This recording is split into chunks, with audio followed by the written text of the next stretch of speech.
seriously, when is this war dance going to start? The Sky Splitter has been hovering there for ages. When can we board and see what's inside? Is this how long-life species live? Everything proceeds so slowly. The effectiveness of anticipation in my emotional center is at an all-time high. Oh, I need to drink some coolant. Relax. The Realm Keeping Commission will send boarding notices to all ticket holders. The Gazette said the Sky Splitter will fire a salute before the ceremony starts. I saw the schedule for the first day of the tournament. Can you believe the Ringmaster accepted 4 challenges? And he's just a kid. So, who are you betting on, Bardo? I'm betting on neither. I lost all my credits betting on Roboball games in Taikian. This time, I've decided not to rely on probability games to accomplish my target of getting rich. War dance.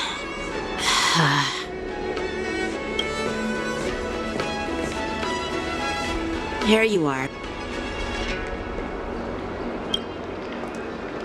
I heard you and Mr. Dan Heng went to meet the judges, and then a riot broke out in the Shackling Prison.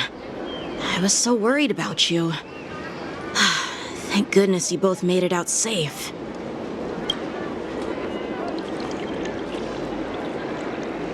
There was a revolt in the Shackling Prison. Fortunately, we were protected by the guards until the Cloud Knights arrived to rescue us. I was planning to take Miss March and Yun Li to Stargazer Navalia to see the Sky Splitter up close, but we stumbled upon a group of suspicious Foxians carrying official identities. They were acting strange, so out of curiosity, we decided to follow them. It turns out they were actually Borisin disguised as Foxians. It seems they infiltrated Stargazer Navalia in order to prepare for Hulei's escape, and we foiled their plans by pure chance. I wonder who provided them with those disguises, and how many more Borisin have taken advantage of the war dance to infiltrate the ship. Yeah, I heard them too, but I'm afraid I'll have to disappoint them. I've already reported to General Jing Yuan that I'll give up my role as the Ringmaster. The security of the Luofu is more important to me than anything else. I need to fulfill my duties as a Cloud Knight Lieutenant before taking on the honor of being a Ringmaster.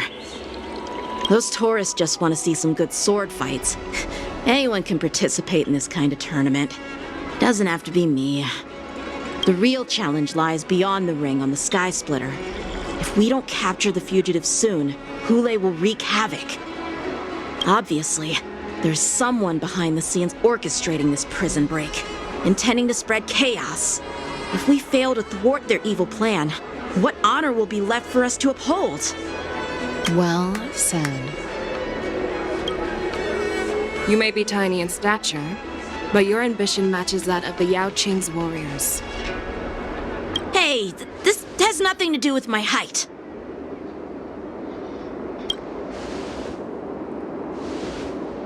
Yes, I suggested to Yanqing that we find a place to have a decent meal. A hunter must be well fed before the hunt. You still have a good appetite, even in the face of disaster. You truly are the Merlin's Claw. Please finish the food quickly so we can get to work, General Feixiao. Well, that's not up to me. Dig in. I called you here so you could enjoy the food.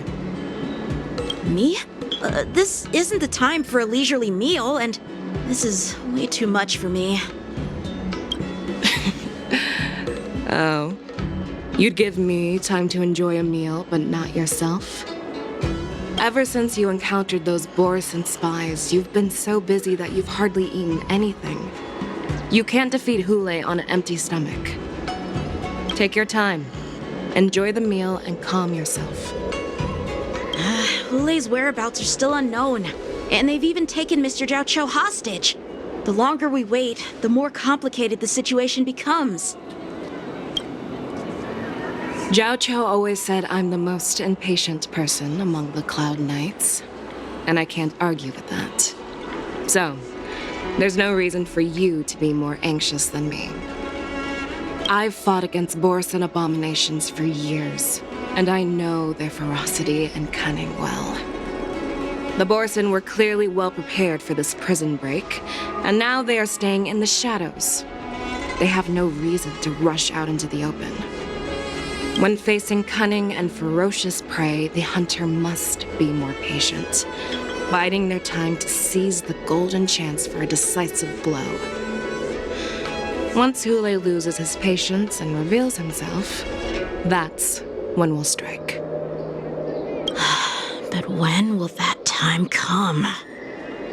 Like I said, it's only one meal away.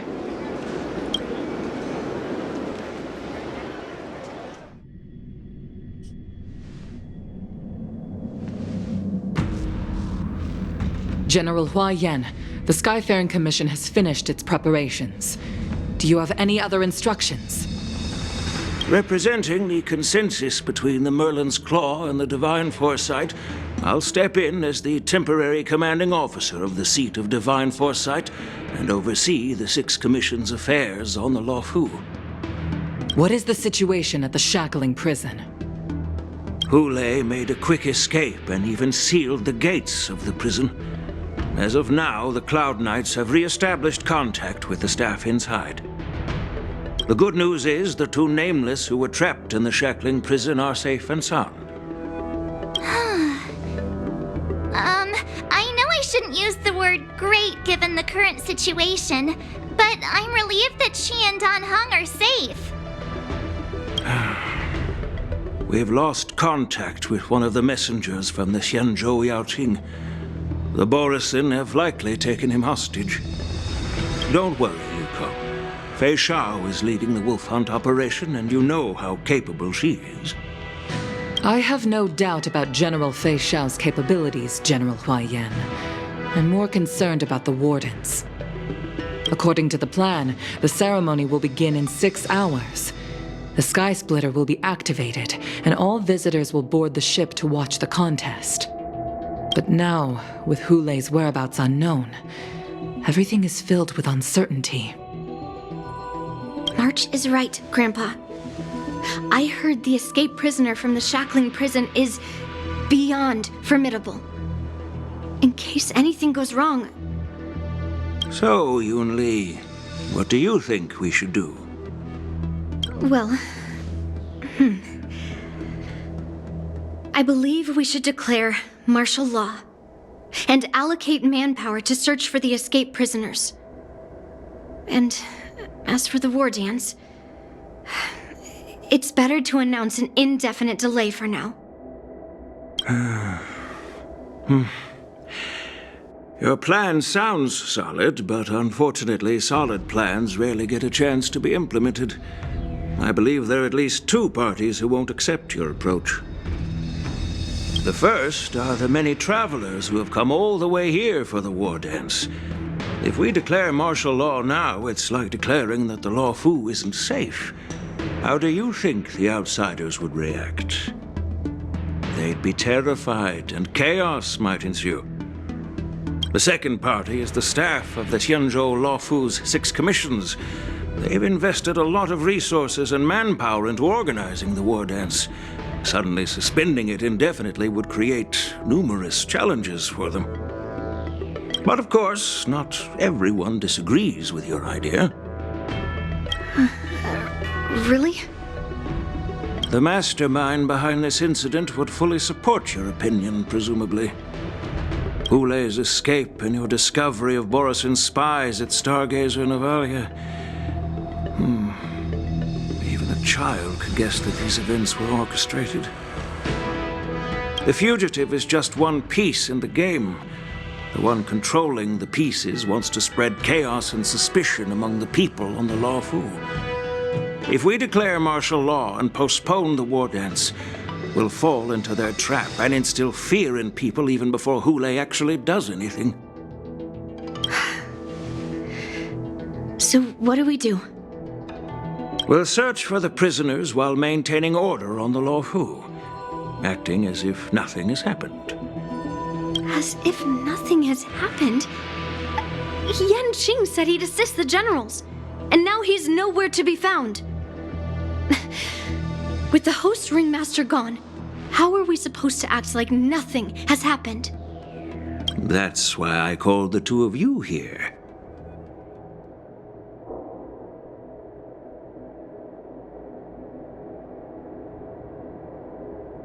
General Huaiyan, are you asking me to take Yanqing's place as the ringmaster? You caught on quickly, Miss March. That's exactly what I mean. But Miss March is a guest invited by General Jing Yuan, Grandpa. How can an outsider represent the Luofu in the ring? It will make the Xianzhou Luofu a laughingstock. Dear child, the nameless of the Astral Express are renowned throughout the cosmos. It's an honor to have them participate in the ceremony. Plus, Miss March is a disciple of the little Cloud Knight Lieutenant.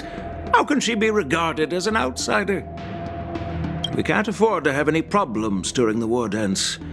I'm entrusting you not only with the honor of the ring, but also with the security of the Sky Splitter.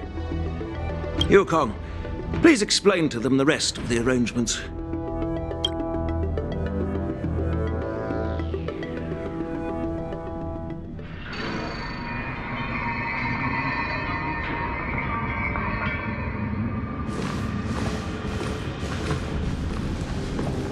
I am sorry for our improper management, and I truly appreciate your assistance, General. There is no need to apologize. We Cloud Knights fight on the battlefield while you judges punish the criminals. We are two sides of the same Xianzhou Luofu, and it is my honor to serve the Ten Lords' commission. I've grasped the situation of the prison break. Now tell me more about the current state of the Shackling Prison. Borison infiltrated the prison in disguise and released the prisoners, spreading chaos. Among the judges on duty in the 4 divisions, Judge Shui from the detention division was killed and is temporarily unavailable. So, I'm taking over her duties and commanding Arumaton spectral envoys and spiritfarers to quickly restore order in the affected areas. I and the two behind me will go deeper into the prison to investigate. But, General, the situation inside is still chaotic and perilous. Your presence would be... It's common for Cloud Knight generals to face danger directly. Hule has escaped, and the Yaoqing envoy is being held hostage by the Borison. His fate is unknown. This is a grave matter. Not only did the Merlin's Claw offer no reproach, she decided to go after Hule herself to prevent further calamity. I believe the Luofu owes her something in return for her fervent determination. How did the infiltrators learn about the location where Hule was held? And how did they time their plan just before the Yaoqing messengers were ready to escort him? Finding the answer to these questions shouldn't be too difficult. What truly matters is if we can gather the clues that lead us to the mastermind behind all of this. I understand, but I'm afraid it won't be an easy task. For a long time, this hidden force has been pursuing their own goals and undermining the security of the Luofu. Backing down now will only encourage them to further endanger the peace here. The Ten Lords Commission will support your decision with everything we have, General. Dan Heng and Ling Sha, I'll need both of you to accompany me on this challenging journey. Well, it's part of my responsibilities as the Cauldron Master. So, where would you like to start, General? Let's start with those Borison disguised as Foxians. My people have already prepared the evidence.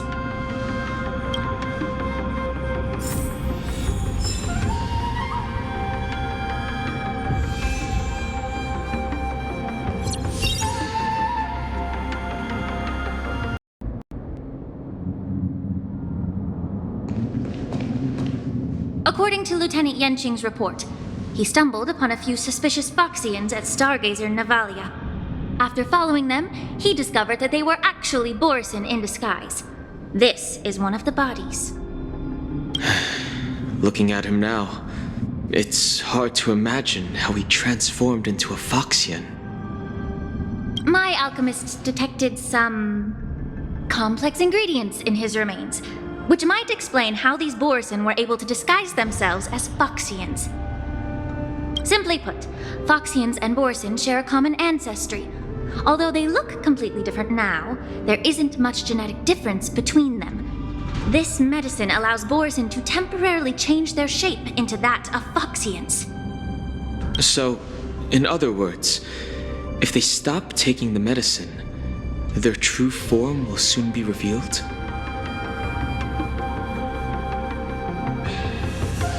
Indeed. This means that these Borson have a steady supply of the medicine within the Lawfu. The disciples of Sanctus Medicus. Looks like the Alchemy Commission is involved once again. When I was sorting through the prescriptions they used, I came across one called Semblance Reversion Essence. It's designed to help those disciples suppress signs of their Mara-struck forms and maintain their normal appearance. When I compared it to the medicine found in the Borson's body... They're one and the same, aren't they? The medicinal properties and ingredients may differ, but the principle remains the same. Since ancient times, the Borson have always sought to have more powerful bodies, regarding the Foxians as weaklings. Yet, in order to save their warhead, they were willing to disguise themselves as Foxians. Their determination is quite remarkable.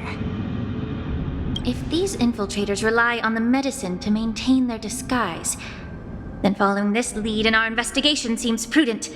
Please follow me. Here we are. According to the judge, this area is not yet under control, so we should proceed cautiously. I've captured the nature of the medicine in my sensor.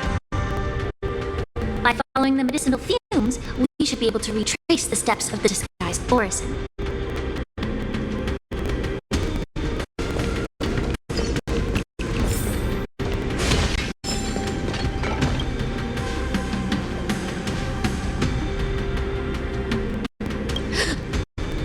Incredible strength. The attacker shattered this warden's bones with a single blow. Such brute strength is not something an ordinary Borson possesses.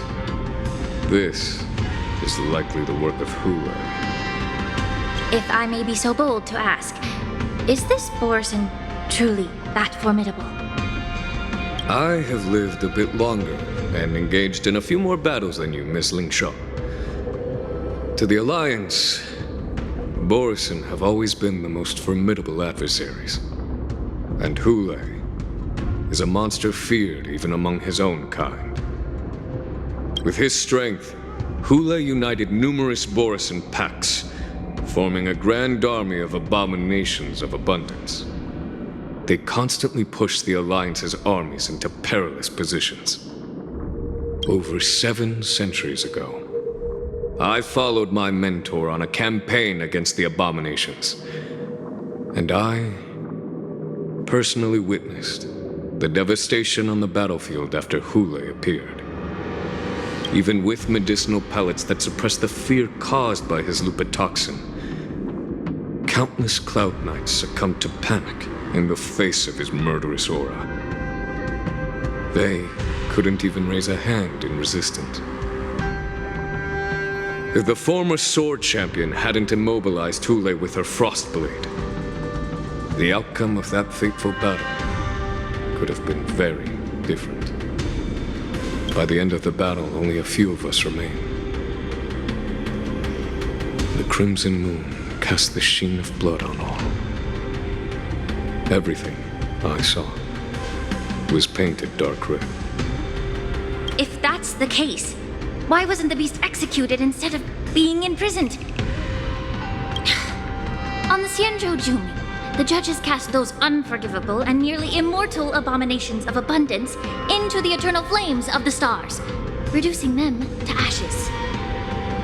Their so-called immortality is just a facade. I mean, nothing can truly defy death, can it? I just don't understand why the Lafu kept this tumor for so long, leading to the terrible situation we're facing now. But I guess I understand. The people of the Lafu are known for their kindness. Even when faced with the malignant tumor within the Alchemy Commission, they couldn't bring themselves to cut it out. Instead, they exiled the healer, who tried to solve the problem, to the Xianzhou Juming. I understand if you hold grudges against me, Miss Lingshaw. I take the blame for the resurgence of the disciples of Sanctus Medicus. As for why Hule was only in prison, I can shed some light on that too. I'm just a healer. I'm not familiar with the past. I'd appreciate it if you could enlighten me, General. All right. Let me tell you more about it as we go.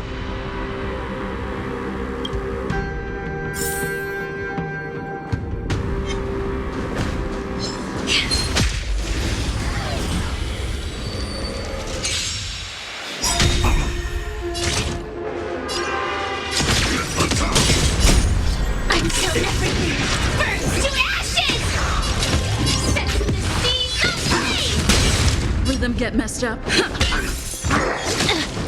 May the foul stench dissipate quickly. Time to cleanse the filth. Eternal.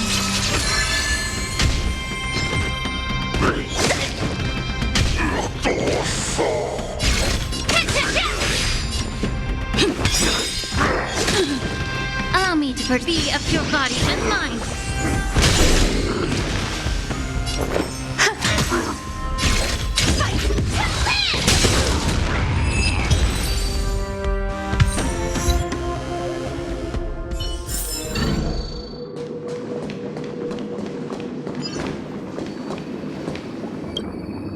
Did this Cloud Knight also take the medicine?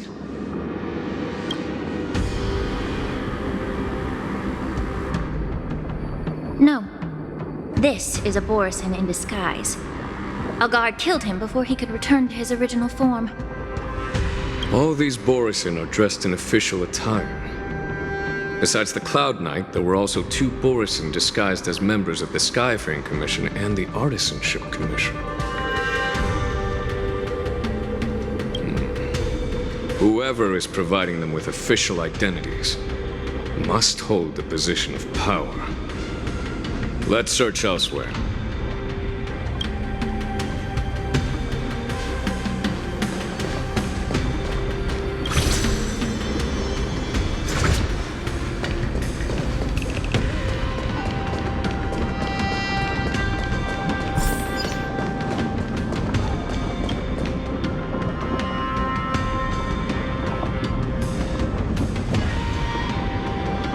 Someone bit open his arteries and drained almost all of his blood while he was still alive. Such a cruel and ruthless act. Despite being a long-lived species, Borisin are actually more like predatory beasts that must feed on raw blood and flesh. I've heard that Hule was deprived of food and water in the Shackling Prison. It's hard to imagine how he managed to suppress his hunger for over 7 centuries. Will the hostage from the Yaoqing be able to avoid being his meal? Such is the terrible nature of the abominations of abundance. We subjected him to the Forest of Swords to drain his life force. But in the end, his punishment turned into a test of our patience. Just like you said, Miss Lingshaw. Casting a creature that can't be killed into a star would be a way to permanently get rid of it. But unfortunately... The Foxians didn't agree to that. Exactly. The atrocities committed by Hule went beyond mere massacres. Throughout numerous wars, we made every effort to eradicate the Borisin. But Hule, with his mysterious sorcery, turned countless Foxians into his pawns. So the Borisin kept returning. The Foxians curse his name day and night, and they even use it to scare children into staying quiet. How could they grant a swift death to such a great sinner? I wonder if you know why Hule wasn't taken into custody by the Foxian majority Xianzhou Yaoqing, but instead imprisoned in the Xianzhou Luofu, Miss Yinsha. As you mentioned, your mentor was an exceptional warrior and was the one who defeated Hule, an extraordinary achievement. Therefore, the Marshal placed this feral beast under the jurisdiction of the Xianzhou Luofu as an honor, I assume? It seems you have a major misunderstanding about this arrangement, Miss Yinsha. Allow me to explain it to you.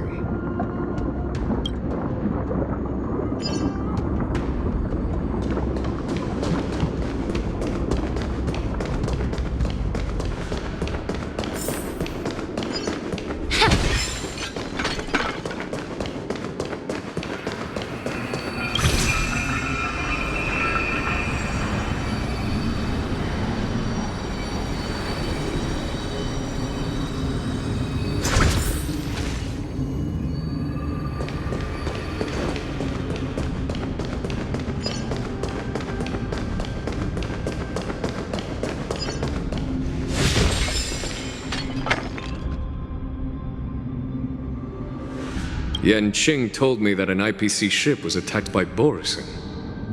Is this what they were transporting on the ship? Yes. The Artisanship Commission and Alchemy Commission conducted a joint examination and found that the parts of this machine are made from specially refined Borison biotissue. I heard the Intelligentsia Guild has been researching the biological properties of long-life species, hoping to make medical or combat-related discoveries. However, they haven't dared to cross any lines due to their so-called relationship with the Alliance. Perhaps to those scholars, Borison are no different from lab animals. Maybe the Borison attacked that ship to retaliate against the Intelligentsia Guild for experimenting on them? No. If it were only about revenge, they could just wreck the ship and destroy all the cargo, instead of allowing it to end up in the Shackling Prison. It was a deliberate display to showcase the dangerous nature of the cargo in broad daylight. This way, the cargo would end up in the Shackling Prison, serving as a tool for the prison break. This skill in exploiting the blind spots of others' mindsets is so atypical of them. I'm afraid the IPC and the Intelligentsia Guild unknowingly became their accomplices.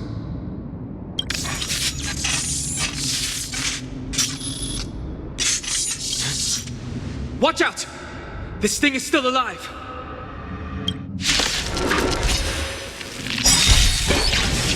Even after suffering such severe attacks? Their imitation of long-life species has crossed the line. Burn to ashes! Firefly tech sent to the sea, the flame! Stay in step. The mood is set. Let the show begin! Every petal, all will be swept away by the wind.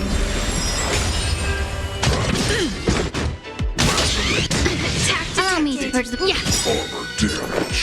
Existence is unity. The truth burns clear as a flame. Everything in this world is bleeding. Fight to live!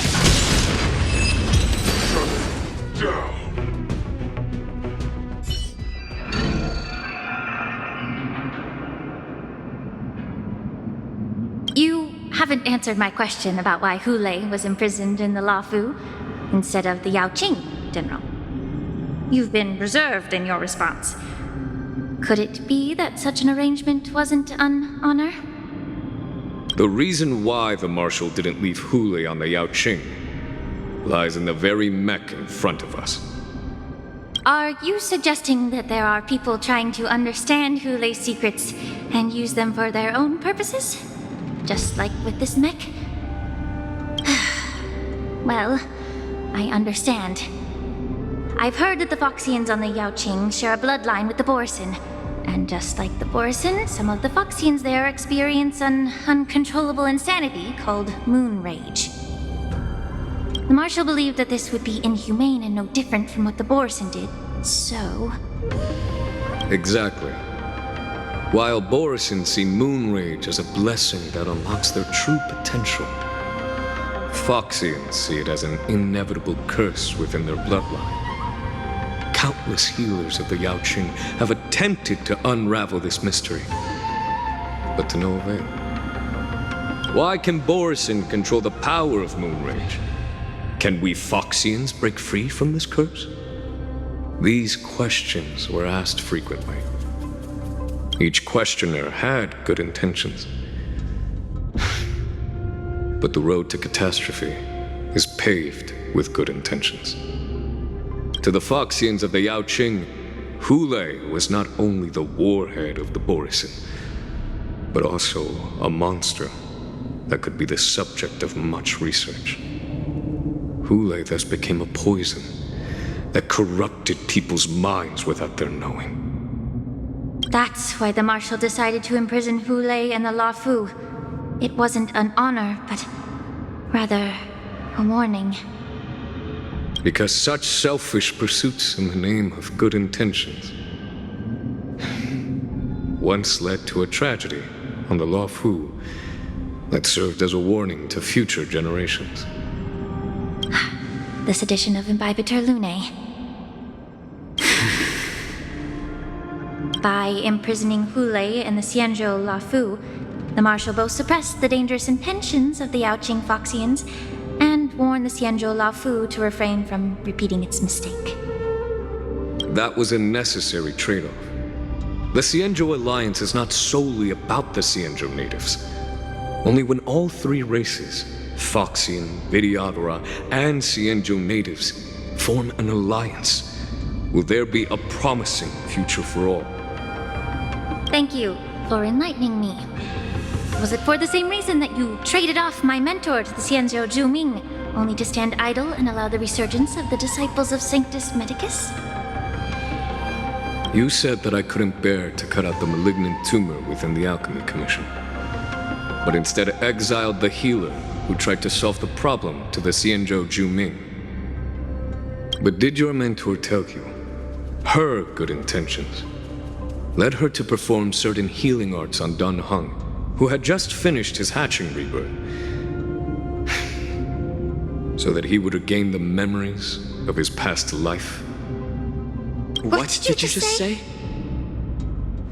She believed that restoring the High Elder's knowledge of his past life would allow the Videodora to resume their duty as the guardians of the Ambrosial Arbor, quelling the strife within their clan and bringing everything back on the right path.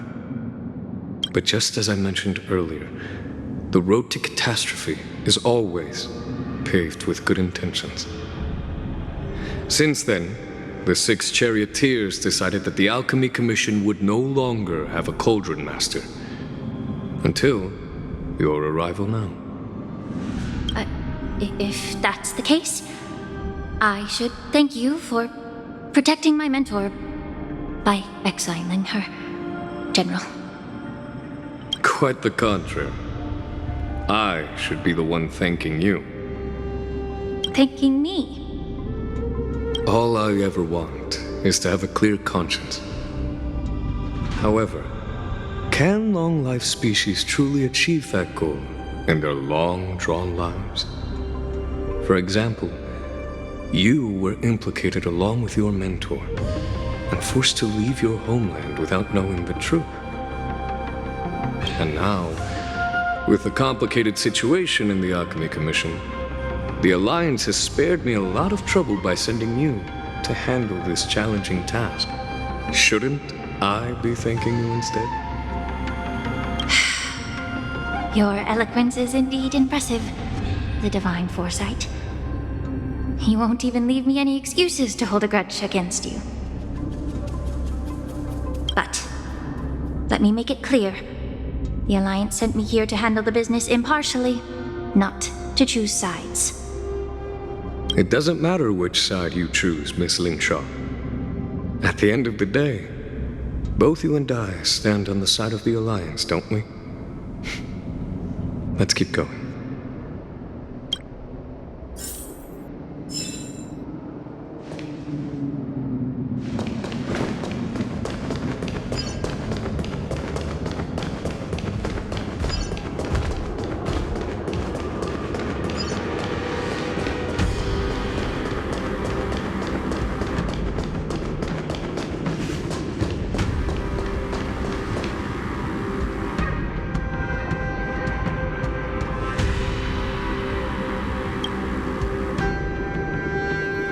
These Mara-struck soldiers don't appear to be escaped prisoners.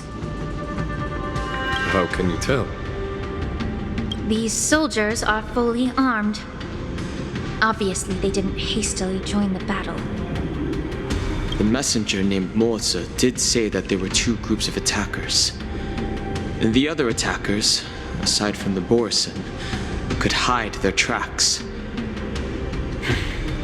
I believe he was referring to these people. Hide their tracks? Exactly. I've engaged with these attackers before, and they used Cloud Hymn magic to hide their presence. Without careful observation, no one can detect them. You once warned me to be cautious of the Vidyadhara Elder's influence within the Alchemy Commission. Could it be?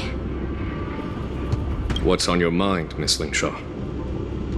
Well, it seems that someone provided the attackers with a map of the Shackling Prison.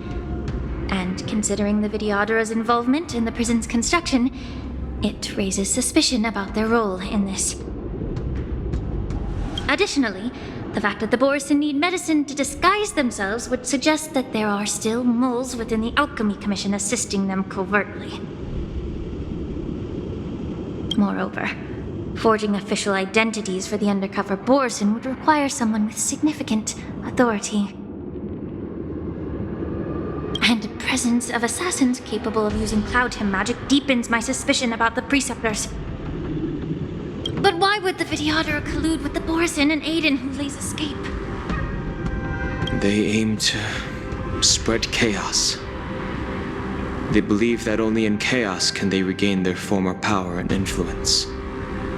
Since this edition of Imbibe de Lune, the once proud dragon race has been powerless, watching their influence wane. Being a native of the Luofu, Miss Lingshaw, I believe you understand the implications. However, I don't think the Preceptors are the true masterminds. If I'm not mistaken, the one behind all this treachery is the Lord Ravager who exploited the weaknesses within the Luofu and instigated the disciples of Sanctus Medicus, ultimately leading to the Ambrosial Arbor's resurrection. Fentilia. Please remember, General, that everything I've mentioned is mere speculation. We need concrete evidence for a public trial.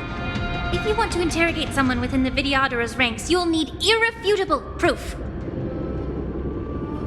So, what's your plan, Miss Lingshaw? I'll send an invitation to the Preceptors. An invitation? The Preceptors have been inviting me for a personal meeting since my arrival on the Luofu. Now, I'll send them the remains of these Mara-struck soldiers and the route map I found in the prisoner's possession. Then, I'll ask them to meet me at Scale Gorge Waterscape.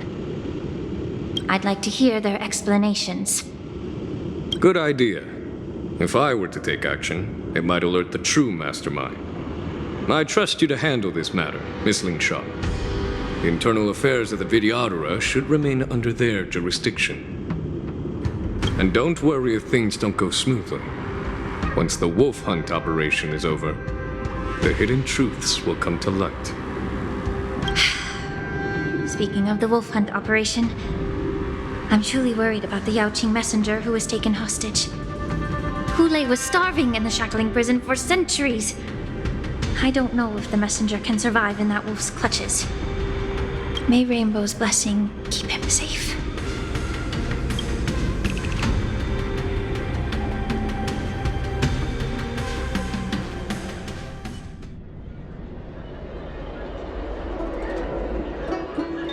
As I said, I'm a healer.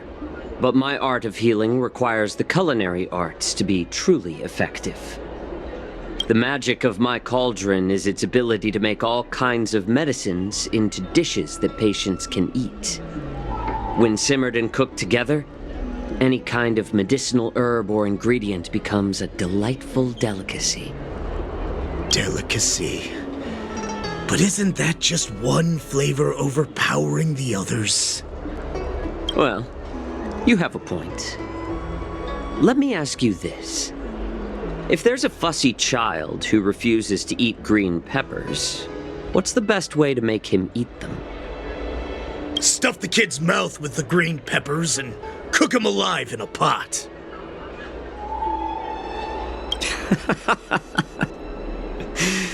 You have quite the sense of humor. I've heard that you, Borisin, have lost many of your taste buds during the self-modification process, so you can't experience complex flavors.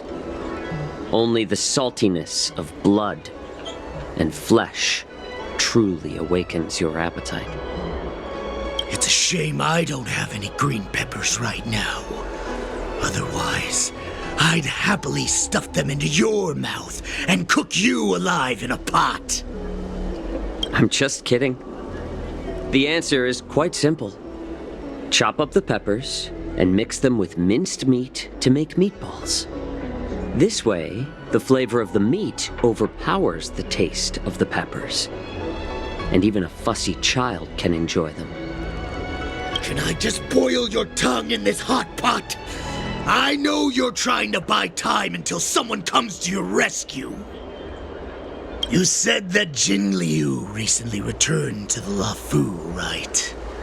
Well, she did come back. But, unfortunately, I also found out that she committed serious crimes and was escorted to another Xianzhou ship.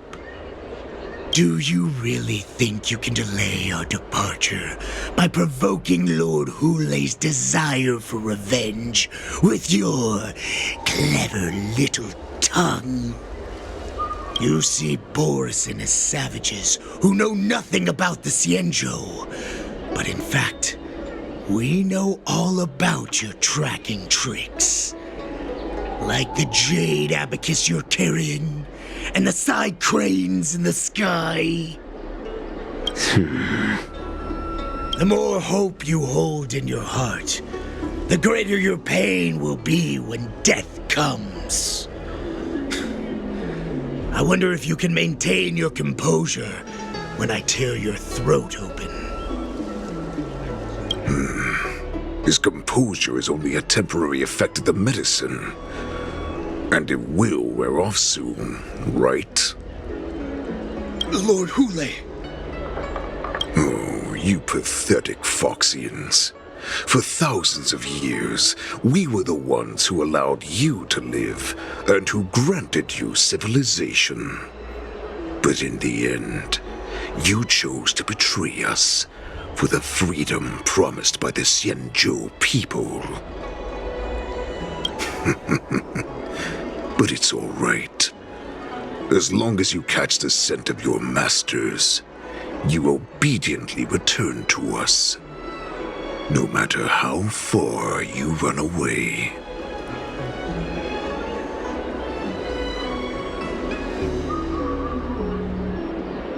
Run away, you said? Well, I'm not the one who's trying to run away right now. The Borisin's era has long passed. Did they ever tell you these harsh facts before giving you hope for returning home? Lord Hulei? Now they're being crushed by the Merlin's claw of the Yaoqing, by a Foxian. They're hiding in remote corners of the cosmos, trembling with fear like a wounded beast on its last legs, reaching out desperately for any fake hope of salvation, which in this case is you. The Merlin's claw of the Yaoqing. A Foxian? Very interesting. Tell me, Moktok, is he speaking the truth? He isn't lying. That lowly beast was a war slave who ran away from our pack. Cannon fodder, a thief! She stole our power and used her knowledge about us to fight us, using every dirty trick in the book! And she bested you, Moktok. Fairness is but a pathetic excuse for the dead and defeated. Since our great pack has fallen apart, who told you that I was alive? And who sent you here? In our darkest hours, it was a prophet of the Master of Immortality, named Mongus, who showed us the way. Her guidance brought us hope. This prophet, Mongus, what does she want? The prophet made this proclamation. The Borisin have been divided for too long, and only your return can unite all the packs, restoring us to our former glory. That's when we learned that you were still alive. It must have been a manifestation of the Master of Immortality. And the prophet told us that the Foxian general of the Yaoqing would take you to her ship during the Lafu's Wardance, and that it would be our best chance to infiltrate and free you from your prison. And just as she said, we did it!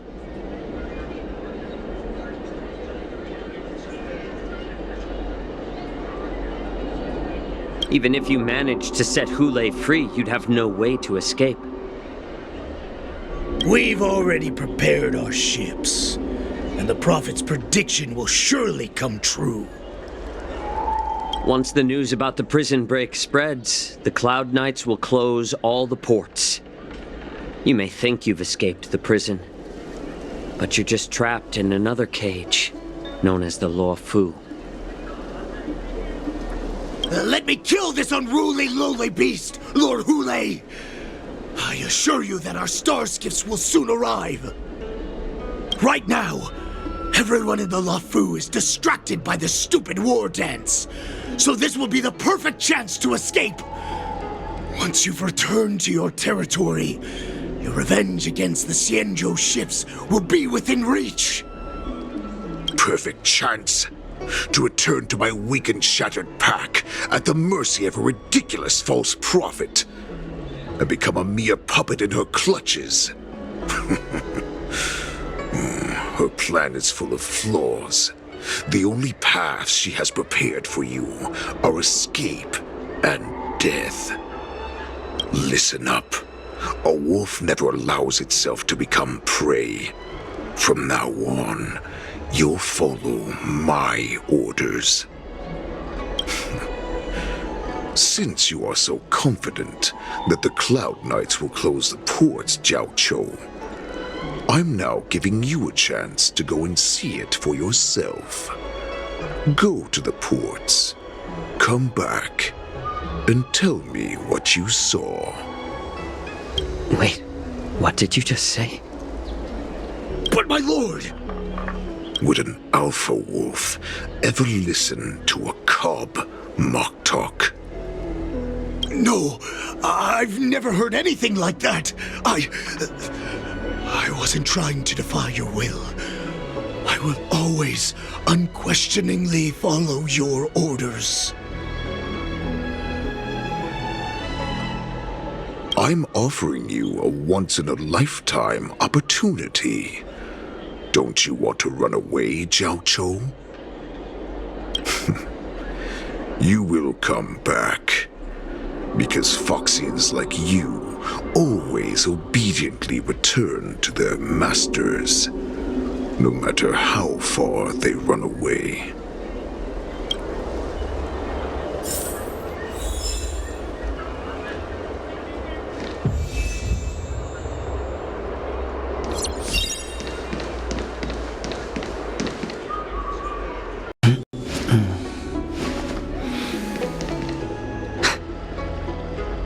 can't believe he actually let me go. What game is he playing? Perhaps I can try to warn the Cloud Knights. No. Perhaps I can just escape.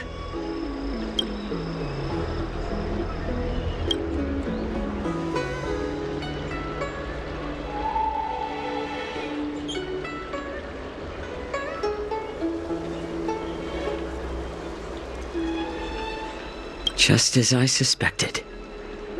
He's testing me. The Cloud Knights must have been aware of the situation inside the Shackling Prison for some time. Will General Fei Xiao personally lead a squad to capture Hule? For now, I'll do as he asked.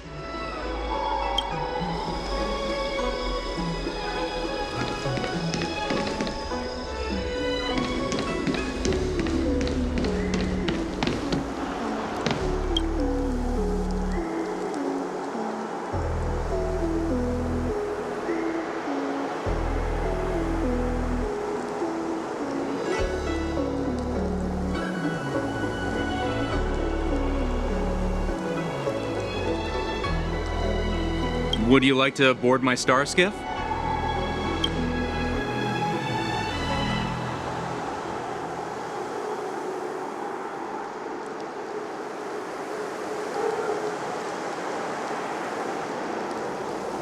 Well, my little star skiff can't accommodate that many. But I have a larger one that will arrive in less than 15 minutes if you need it. So, where would you like to go? We need to hurry wherever we're going. The Wardance is about to start, and the Skyfaring Commission is prioritizing star skiffs heading to the Sky Splitter.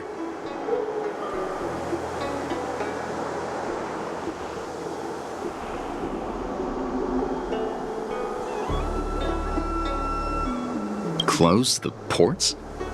Why would they do that?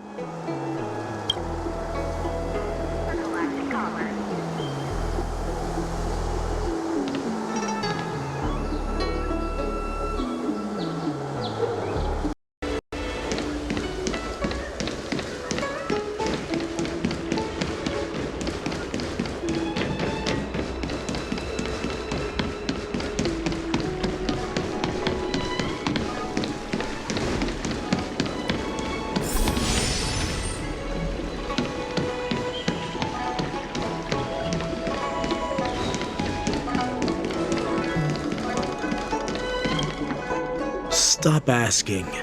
I'm off duty now. Go bother someone else.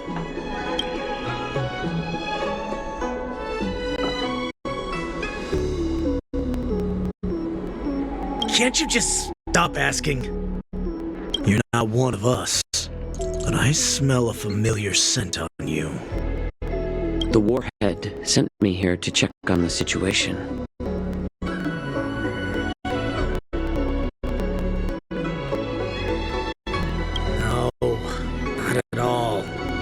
Instead, the Skyfaring Commission is clearing routes to prioritize star skiffs heading to the Sky Splitter. This will make our ships more noticeable when we try to escape. The ports haven't been closed? What is going on? Stalling won't help. Someone is keeping an eye on me.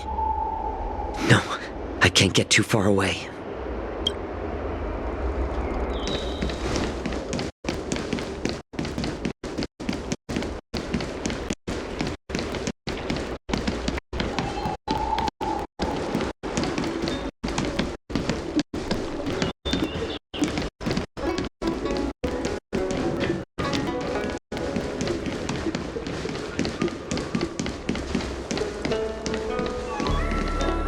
You're back, Xianzhou.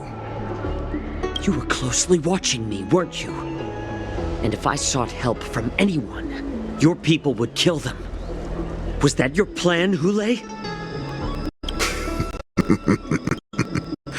Oh, exactly as you said. So, have the Cloud Knights closed the ports? No. They don't want to publicize my escape. I understand. It's no surprise, for fear is more deadly than claws and fangs. Especially during a festive time like the Wardance.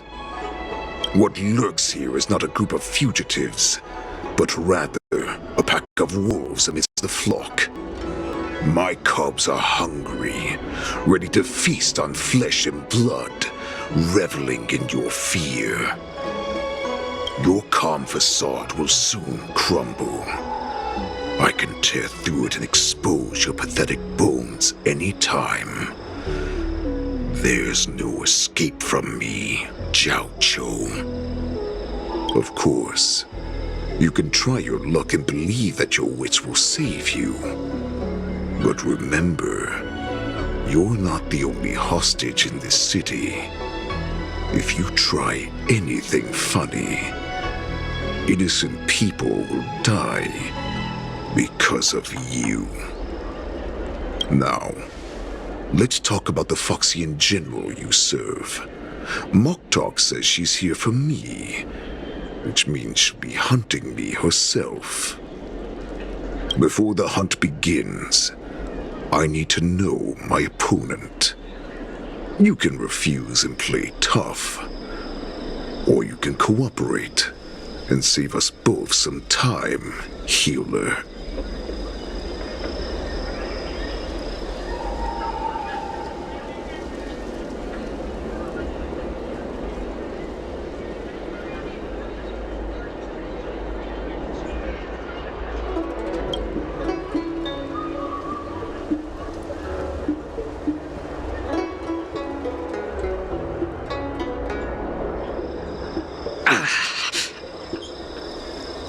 Good.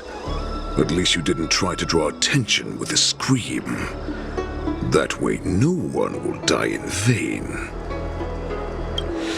Fine. I'll tell you what you want to know about her. But I expect something in return.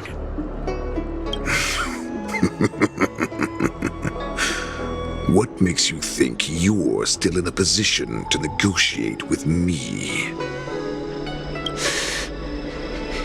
You can torture me until I talk. Or let's save us both some time. Warhead. Here's the question that's been bothering me. How have you managed to survive and endure centuries of torture? Borison aren't supposed to live that long, or possess such regenerative abilities.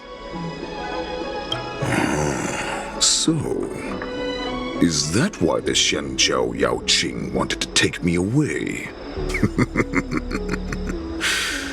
Oh, to some, I'm a hostage, but to others, I hold the secrets they desire. Oh, I still remember. In the early years of my captivity, the Foxians came and went. They extracted my blood and marrow, trying to unravel the mystery of moon rage. They wanted to conquer their fear of the Borison and free themselves from their bloodline. Unfortunately, they failed to uncover the secret. So, they resorted to the most brutal punishments they could imagine. Some seek power to destroy their enemies, while others seek power to become their enemies. Which one are you, Xianzhou? Ah, I see. You're the most pitiful of them all, healer of the Yaoqing. You seek power to share it with others and do good. Well, then let me tell you the answer you seek. In our ancient legends, Duran, the ancestor of the Borison, was dissatisfied with his limited lifespan and power. He yearned to dominate the skies and become the master of all the stars. To achieve his goal, he sacrificed the lives of countless Borison and Foxians, pouring them into the spring bestowed by the Master of Immortality. Through a form of genetic sorcery, the water gave birth to a miracle. The lunar embryo. Duran ascended the birthing bed and obtained what he desired, a heart in the shape of a deep red full moon. He cut open his chest and replaced his original heart with this crimson moon.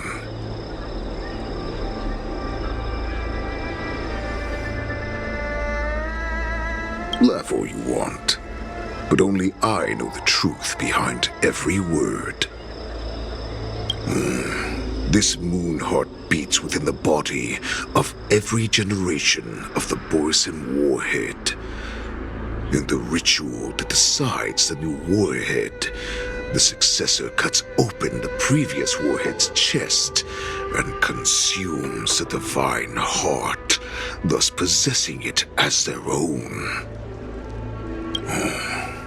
Devouring is the true essence of life, allowing us to endure and thrive. It gathers the life essence of all the prey we consume, making us stronger and stronger.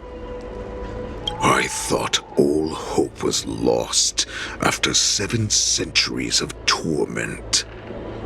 But now, this heart is beating once again. All right. Now it's your turn to tell me everything about the Merlin's Claw. Xianzhou, I found you.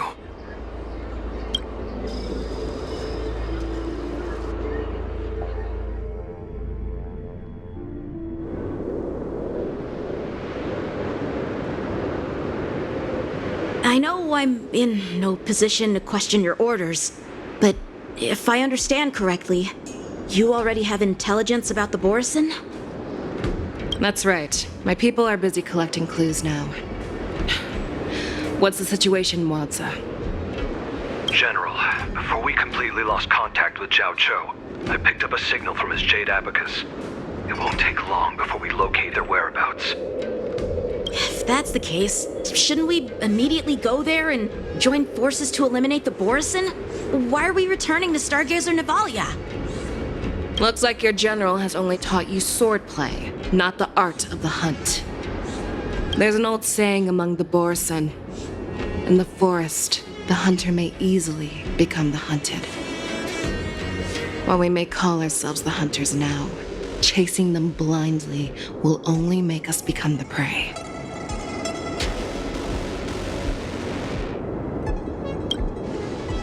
Are you joking, General?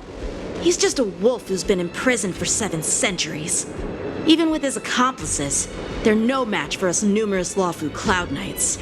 How could he consider us his prey? Do not underestimate the enemy. Hule is not an ordinary Borison that can be easily killed. The advantage in numbers means nothing when we face that monster.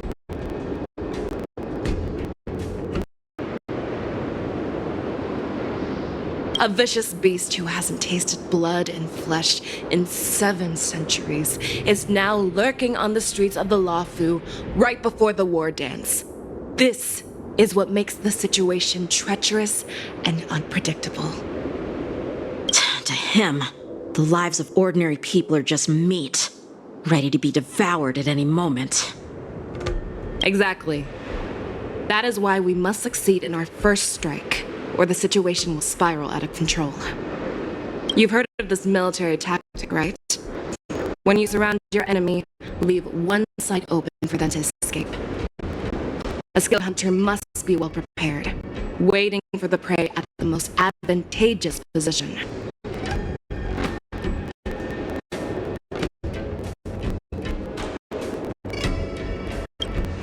What would we do if we were the escapees from the Shackling Prison? While we can disguise ourselves and blend in with the crowd, we don't plan on staying here for long. In this case, what do we need most now? A star skiff to get us out of the LaFou. The Borison we discovered at Stargazer Navalia were actually preparing a vessel for their escape. We predict their next move, and we take them down. Let's start from where you found those Borison and corner our prey.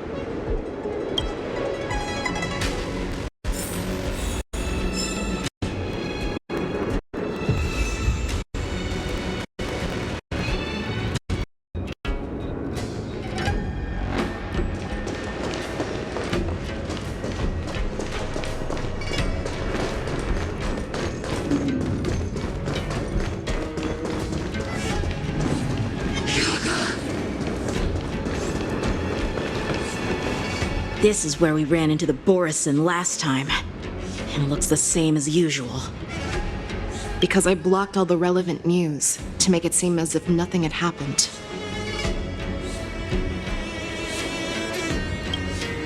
Losing contact with their accomplices preparing the star skiff will surely put them on guard. However, the more well-prepared a plan is, the longer it takes to adjust when it's disrupted. If any Borison wants to stick to the original plan despite the risks, they'll surely come back to Stargazer Navalia to check the situation. Are you suggesting that there are Borison here at Stargazer Navalia right now? This is an automated area, so don't you think that there are a bit too many people here today? First, look at those 2 Skyfaring Commission staff members. They've been observing us in secret since we arrived here. Then there's a Cloud Knight soldier over there. Perhaps he's here for patrol, but each patrol team must consist of 2 members. And obviously, he is not following the rules. Lastly, there's that craftsman wearing Artisanship Commission clothing. He's unusually focused on checking that device. If you have a target in mind, let's go investigate.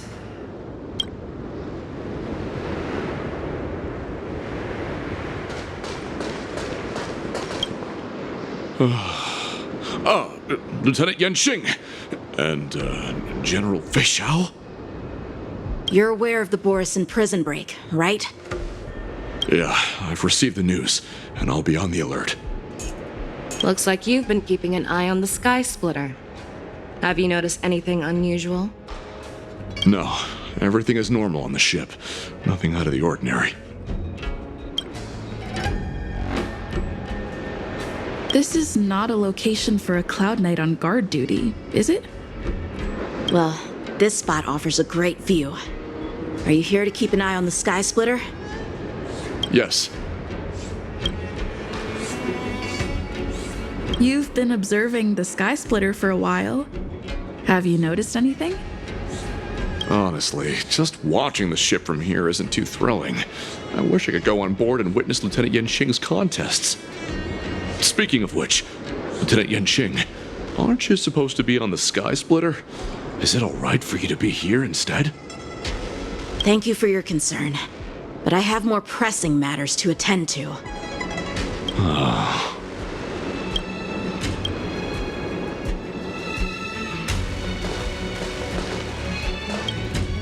Hey, you there! Please refrain from wandering around Stargazer Navalia if you're not... Oh, it's you, Lieutenant Yanxing.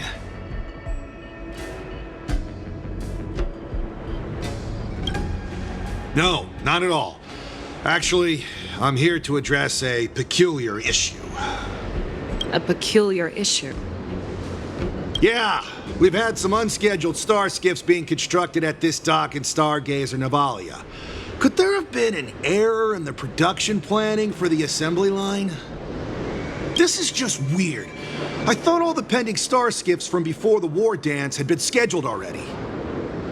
I'm sorry, but I need to focus on my work right now. If you have any questions, we can discuss them later.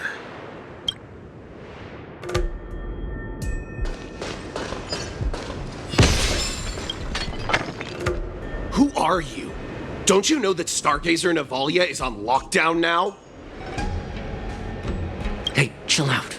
They're just a few lost tourists. But Stargazer Navalia is the shipbuilding port of the Xianzhou. If the Skyfaring Commission called for a lockdown, there should be official documents proving it, right? Official documents? Of course there are. The Cloud Knights are aware that some people have infiltrated this port. That makes perfect sense. So you're now investigating the Borison? Yeah, we've received orders from the higher-ups, so we've blocked off this area to prevent any interference with our inspection. Thank you for your understanding. So, it seems that some Borison have returned to Stargazer Navalia in disguise. The answer seems quite obvious.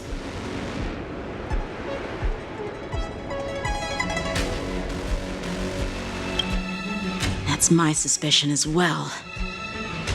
Remember when I mentioned that the Cloud Knights blocked all relevant news to make it seem as if nothing happened? Stargazer Navalia is not under lockdown. But on the contrary, those staff members use Stargazer Navalia is on lockdown as an excuse to persuade us to leave. This contradicts the Cloud Knights' plans. Their flimsy disguise has been exposed. Even if they try to hide, there's no way they can escape us.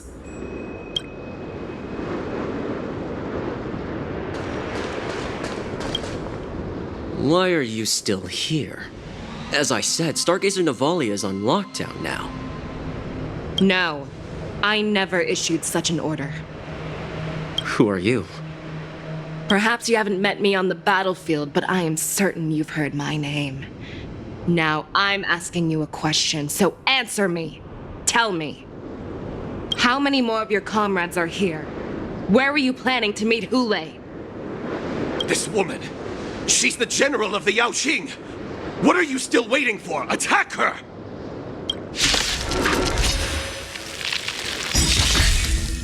Ready to shine. Here you go, Master. Time to show you what I can really do. Azure Dragon, White Tiger, less cards. What's this? Mustn't fall. Watch your head. You're falling apart on your own. Never hesitate. How on you? I hit the mark. It's on me. You'll pay for this.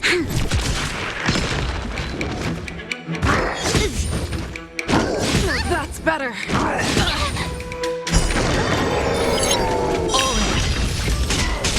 Fangs and claws got the fear that knows not fear. Awesome! This battle is unavoidable.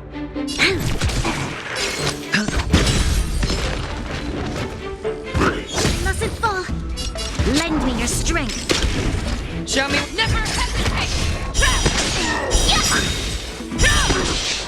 Run! Tell Lord Moktok about this!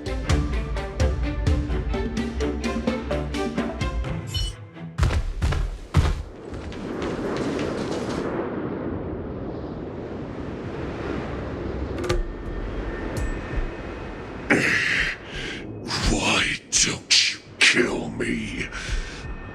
Because I need answers. You were our war slave, so you should know us descendants of Duran. You want me to talk? Fine. Try whatever you want, but I assure you, you won't get anything from me. Only fangs and blood. If I were to do that, I wouldn't be any different from you. I am the arrow that pierces the wolf's heart. I grant you a swift death. Let's Just exactly what I desire. Wolves that leave the pack are prepared for the fate of never returning home. But sadly, you didn't catch my partner. He will alert them. Before you close your eyes, you should know that I allowed him to escape. Because he will lead the Cloud Knights to Hule's hideout.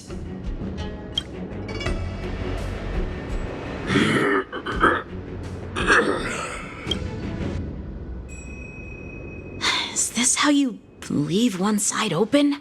You let that Borison escape so you could track him? This is the most common hunting tactic used by Borison. I know the methods of these abominations all too well. They always leave an escape route for their prey, allowing them to flee in fear. Then they chase them like it's a game. Borison get great satisfaction from the last struggles of their victims. Have you witnessed these things firsthand? That guy called you a war slave. What exactly have you experienced? Well, just a hazy past that I can barely recollect. Long ago, I was one of them.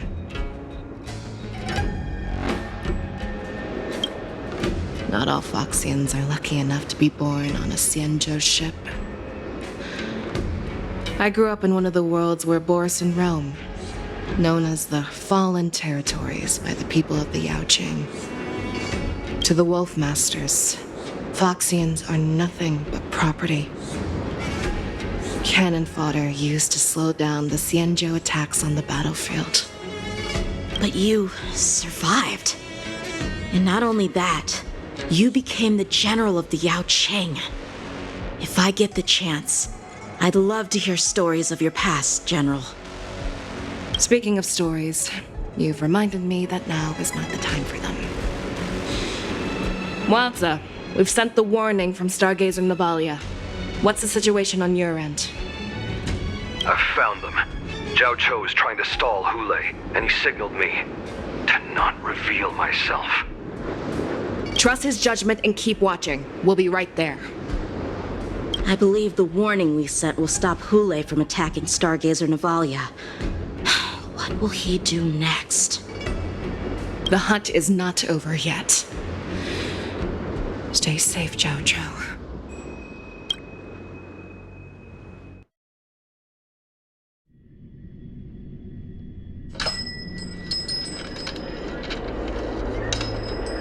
Please, save me. I want to live. Doctor! Xianzhou, find a medical ingenium and give that kid a shot! Hurry! I see. How's the front line? The Borison beast chips have already landed on the Fenghu. It won't be long before this place is overrun as well. What about General Yueyu? Any news from her? I'm her healer. I should stay by her side at a time like this. She asked me to tell you that she's not coming back. She must protect the Cloudpeer telescope. General asks you to save that kid. The girl fought desperately just to bring us all back here alive. I've never seen such a brutal fighting style. Her body, it's like she was split open. Just like... Her blood pressure is dropping. Do you hear me, Xianzhou? Loud and clear. Get me some tumble dust. We've got to start the operation right now. I will bring her back. Is that why you're so determined to learn my secrets? Do you hear me, Xianzhou? I do. Loud and clear. So she saved you all in that great battle on the Xianzhou Fenghu 3 decades ago. But to your surprise, you discovered her Borson bloodline while she was at death's door. Moktok told me that she was a war slave who escaped from the Eclipse Pack. Oh, what a twist of fate. Turns out, she's from the same clan as I am. Now I understand. No wonder she displayed such astounding power, determination, and cruelty in battle. Turns out it's all because of her Borson bloodline. Mutt. Despicable mutt.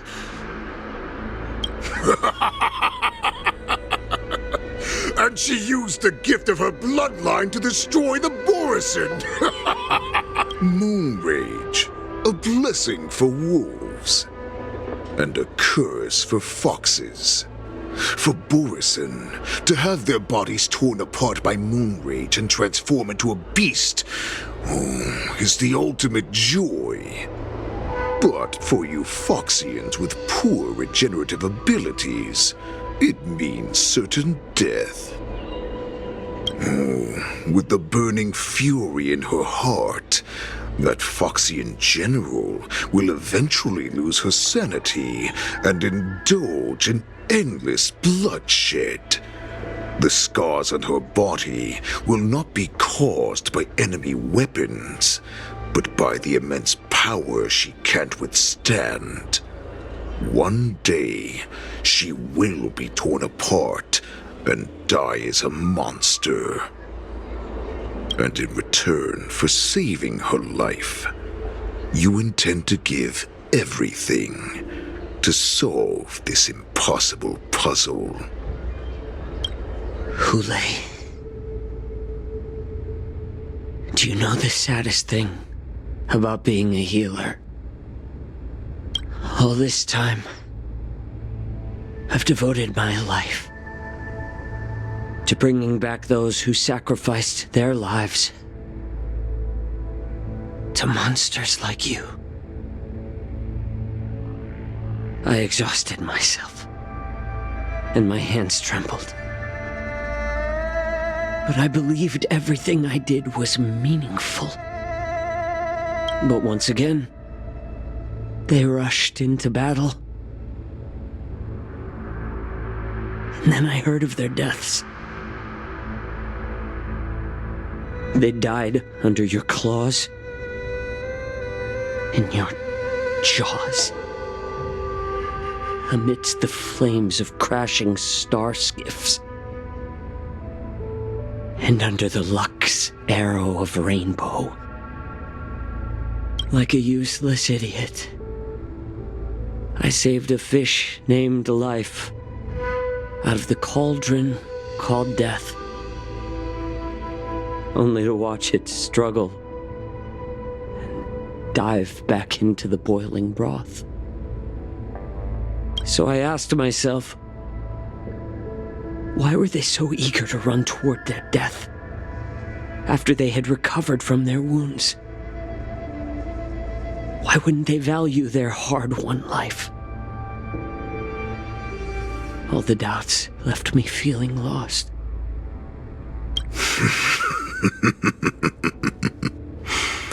I can smell your desperation, all the way down to your bone marrow.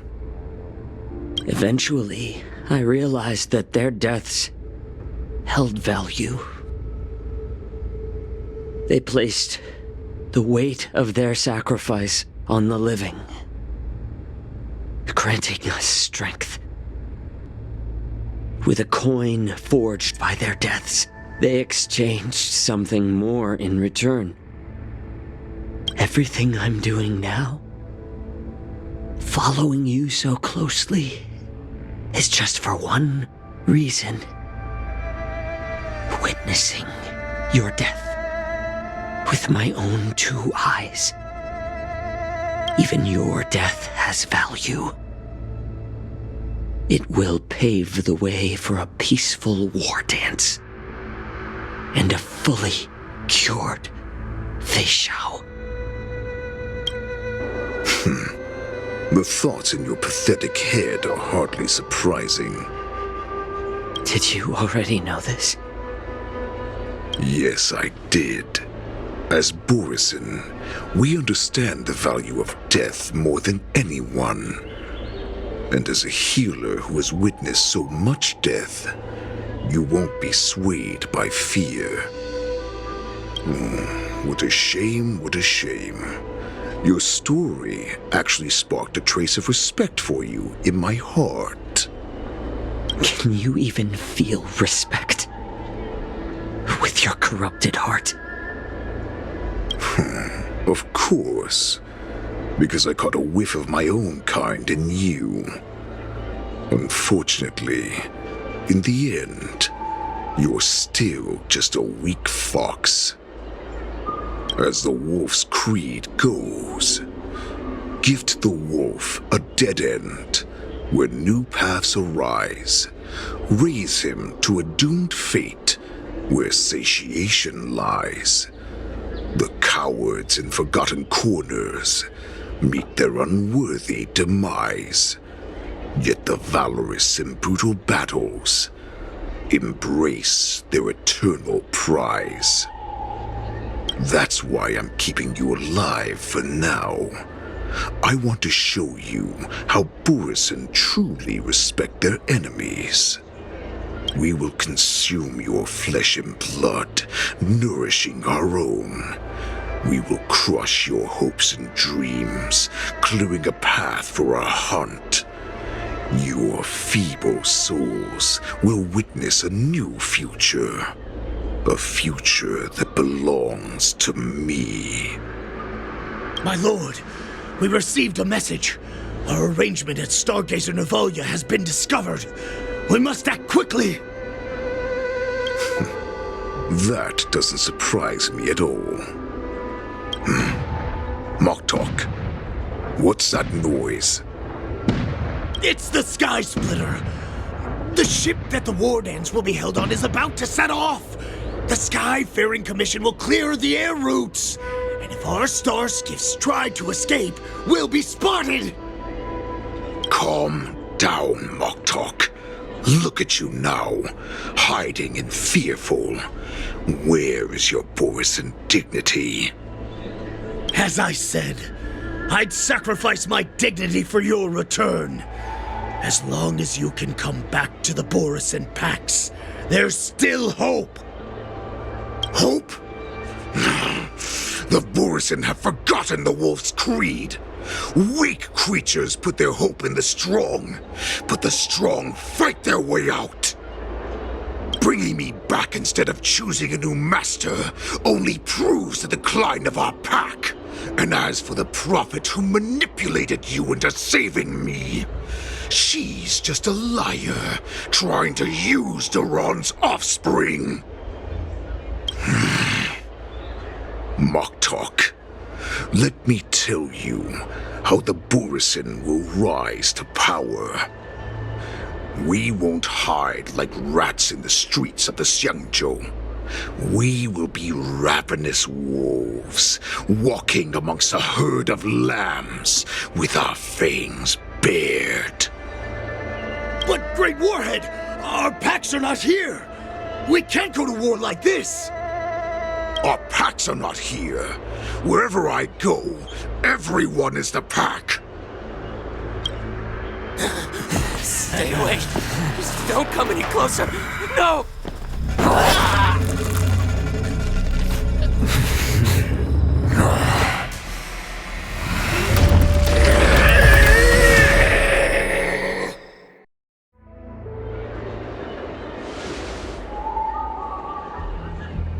Moktok, we're the apex predators at the top of the hierarchy.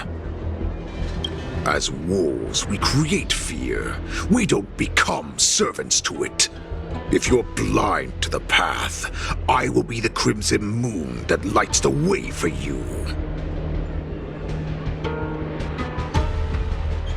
Share my crimson blood with our brethren. Use it to infect those Foxians and strike fear into their hearts. Now, you devious monkey, come out and face me. Xianzhou. Moza. Run. No, he can't run, and neither can you. You've come at the right time, monkey of the Yaoqing. Tell your general. Tell her that I will unleash a massacre here, drowning the Xianzhou La Fu in blood.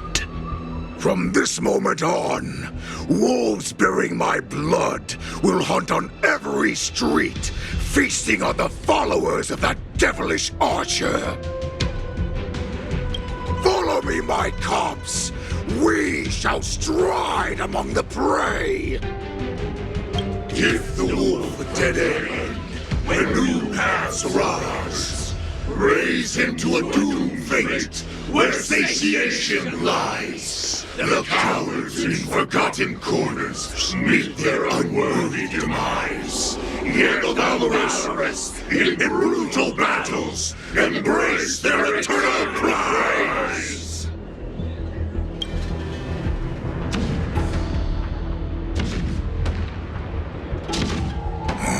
Do you hear that? The rumble of the cannons. It brings back all the memories of past battles within me. My return will bring back the Wolf's Creed. In my own way, I shall save our weakened pack and restore it to its former glory.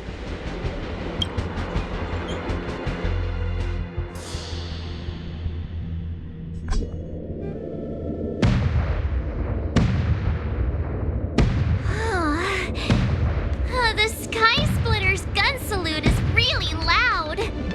So this is what the Wardance is actually like? I feel like my eardrums are going to burst. Well, how could they expect to attract people to come and watch if they didn't make a huge spectacle? March, you haven't forgotten what you came to do, have you?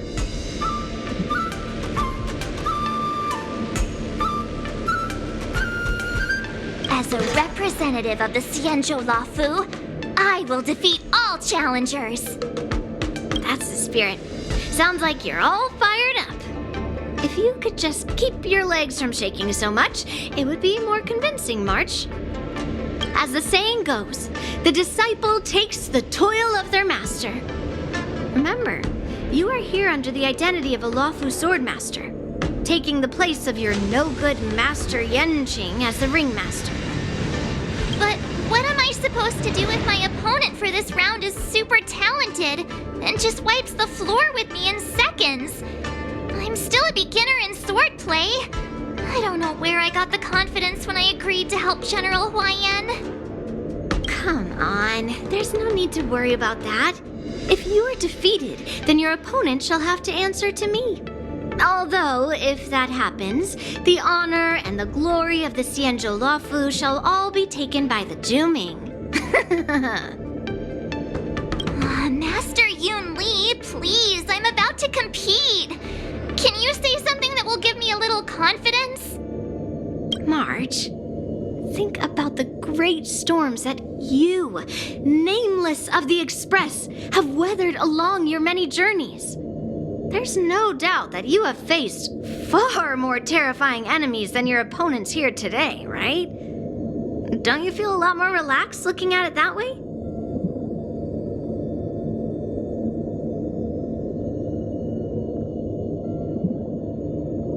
I've trained hard in the art of swordplay over these few days. It's time for me to get in the ring and prove myself. Let's go! Master Yun Li, I don't think I'm completely ready. March, There is no such thing as completely ready.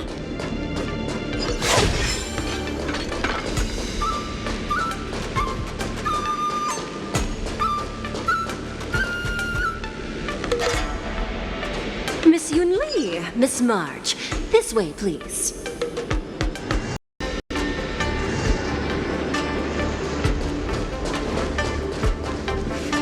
I was informed of your arrival by Madame Yukong and came to greet you personally. The news that you will be the ringmaster in place of Lieutenant Yanqing has been made public, Miss March. Just now, as I passed the contestants' hall, I overheard them all discussing this news. The most common question I heard was, who is March 7th? If they ask you this, how will you introduce yourself? Do you have something prepared?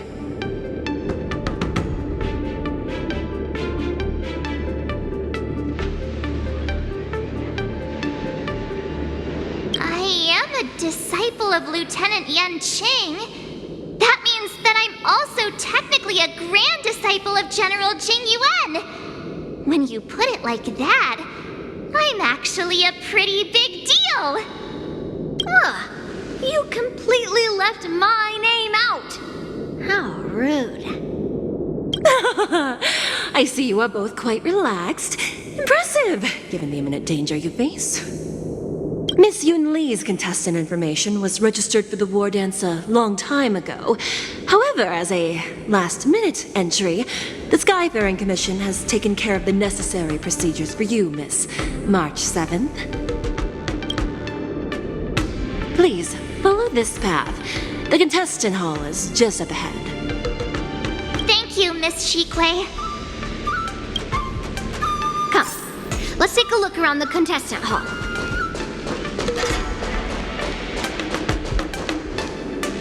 So, this is the contestant hall. Oh, there are so many people!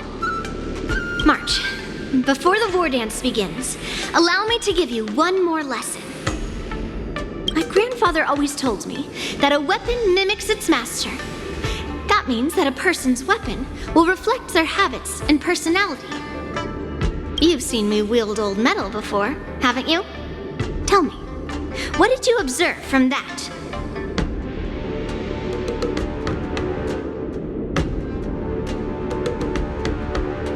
Master Yunli's old metal is taller than a person. Being able to wield a weapon like that must mean that you have ridiculous strength, right? Observing the weapon that your opponent uses, assessing what kind of battle skills they excel at, and where their weaknesses lie, is the key to victory in battle. A shockingly heavy sword like mine, for example, is obviously not suited for a long, drawn-out battle. So, it would be best to find a way to drag the battle out. Why would you tell me your weakness? That's the only way to ensure that we have a fair fight, don't you think? I don't want to see you go and lose to someone else, after all. Now is a perfect opportunity to learn how to evaluate your opponents. Let's use the people here in the contestants' hall to practice. If you know yourself and know your enemy, you will not lose in 100 battles. Know myself and know the enemy. Let's see, who should I ask first?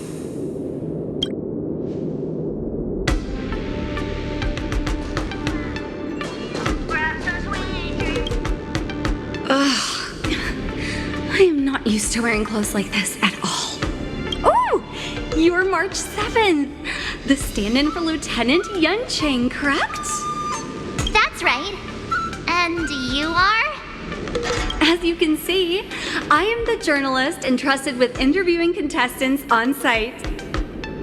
I see the Skyfaring Commission has really gone all out as the host. Interesting. That's right. A big event like this just can't go ahead without a few of us running around. Since the competition is getting started, could I ask you some questions that are on my mind?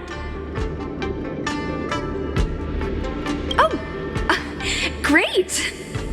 First, the question that is on everyone's minds. Lieutenant Xianzhou is not appearing in today's war dance. This is just gossip from unreliable sources, but I hear that Lieutenant Xianzhou is seriously injured. Is this true?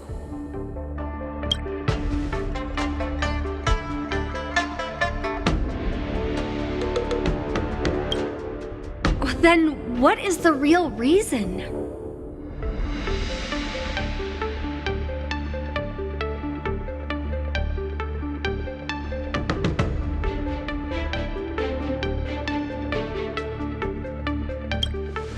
I never thought that such a talented young man that has garnered so much attention would have this kind of attitude. Once the war dance begins, you will be challenged by master swordsmen from many different worlds, Miss March 7th. Are there any that you're looking forward to facing in particular?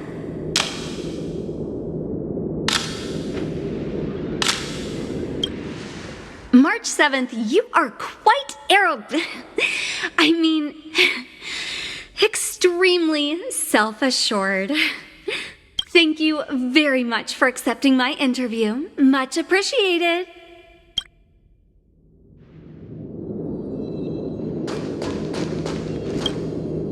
I came here because I wanted to meet the great Lieutenant Xianzhou I've heard so much about, and finally cross blades with him myself.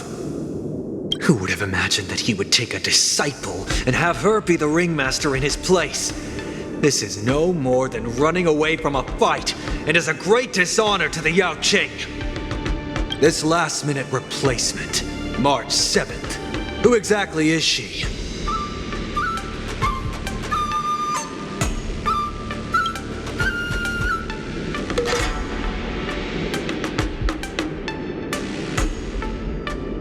If I'd known I could use multiple weapons at once, I'd have brought my bow. Hello, miss. Are you here to take part in the Ringmaster's Challenge too? That's right. I'm the March 7th that everyone's been talking about. What? You're March 7th? Don't worry. I'm a newbie swordmaster who's only been practicing the art of swordplay for half a month. March 7th. Standing before you is a seasoned Cloud Knight who has practiced swordsmanship for over 200 years. Tricking the opponent into underestimating me is a valid tactic too, right?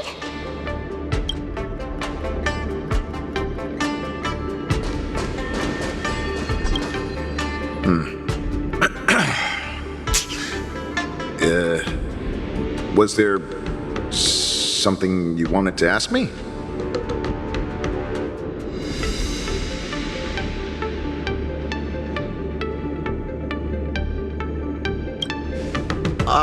Yes. Yeah, this is just a regular Cloud Knight Devastator glaive. Oh, I understand what's going on, Miss March 7th and Miss Yun Li. I'm actually not a contestant.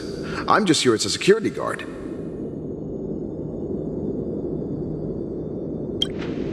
Oh, it's all right. I can't bear to watch other people make things awkward, so I always try to keep the conversation going. But then, I'm the one who ends up making things awkward. I've gotten used to it by now, so don't worry. There are still many guests arriving here. Please be cautious. Understood. The first round of the war dance is about to begin. Are you feeling okay, March? Me? I'm fine. As soon as I saw all these people gathered here, I suddenly felt weirdly relaxed. Looking at these contestants, I suddenly feel a lot calmer for some reason. I understand why you wanted me to know myself and know my enemy. I don't feel as nervous as I did before. So, do you want to go out and see the ring?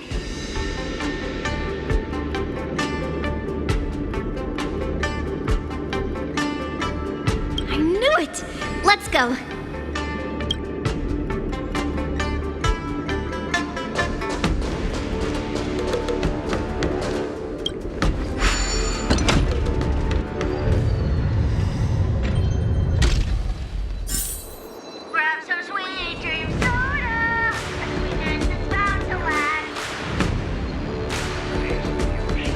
walk through here, we'll be able to see the Wardance's official venue.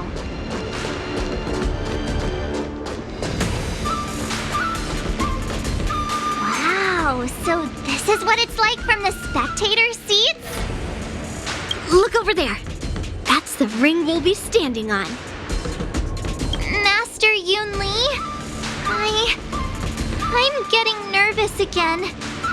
Can I really do this? Well, it's too late for nerves now. It's almost time. Almost time for what?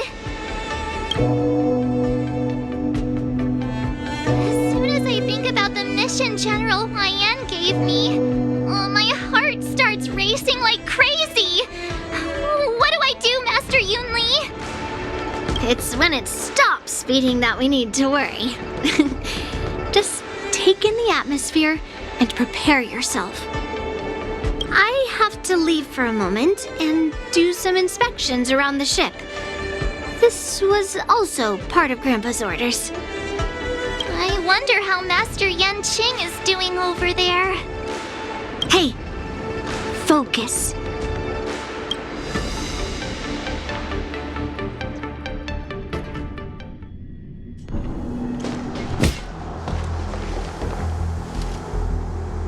General, report! The teams are in position, and the Skyfaring Commission has taken control of the Starskiff lanes. Activate all side cranes and have them scan everyone coming in and out of the port. Remain vigilant at all times. Any suspicious movements must be suppressed as quickly as possible before the situation gets out of hand. Yes, General. You two, follow me.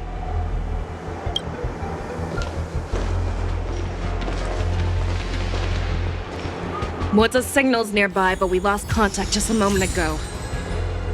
Could that mean... He will be fine. Cloud Knights, search for the target.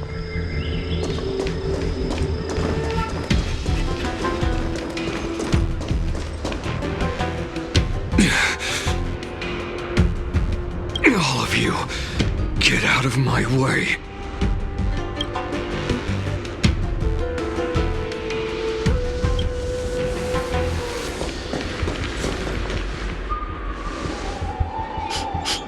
Wait. Don't go any closer. General, I failed you. That mad dog left me here as... A declaration of war. That's right. I've been holding back the urge to slit his throat all this time. Well, Lord Hule ordered us to remain here, just to see. If you, the great Merlin's Claw, mortal enemy of the Borison, are able to join him in a little hunting game. Hunting is not a game. It is a battle of life and death. Are you ready for your death, Abomination? Die, you lowly beast! Die! Save your breath.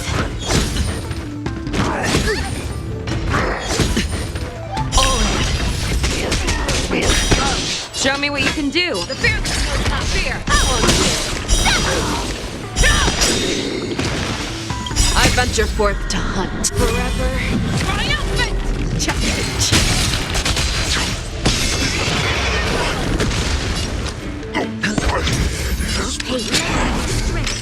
A road of no return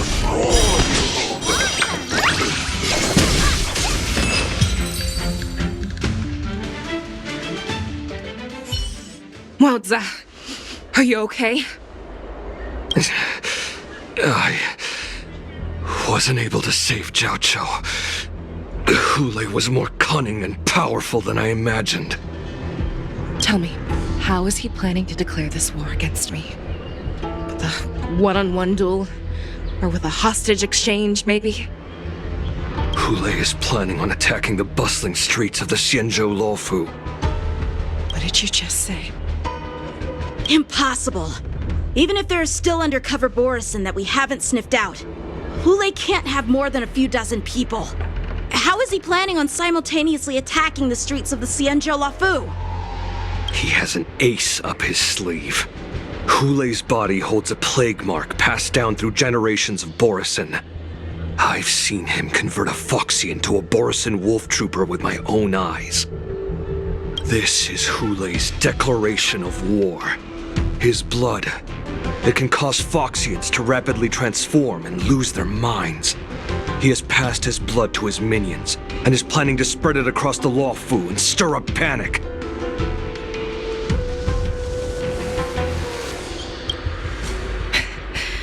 He wants to encircle us in one fell swoop.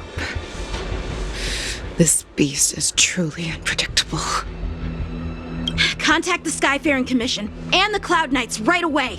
Have them enforce a traffic ban and order all Foxians to remain indoors until further notice. The moment you see your enemy's declaration of war, it means that they have already begun to take action. But if Hule succeeds in getting this panic to spread... Do you remember what I told you before? Hunting is about thinking the same way as your prey, not just mindlessly chasing after them. What Hule wants is to see everyone on the Luofu descend into panic. He wants to see us lose our minds and waste our limited manpower scouring every inch of the Luofu for signs of an attack until we exhaust ourselves. It's like that party game that the people of the Yaoqing love to play. They hide an object under one of several bowls, then move the bowls around and have you guess which one the object is underneath. The way I see it, this is all nothing more than misdirection. No matter what Hule does, there is one truth that cannot be changed. He is trapped aboard the Xianzhou Luofu. The only way for him to escape is to find a ship.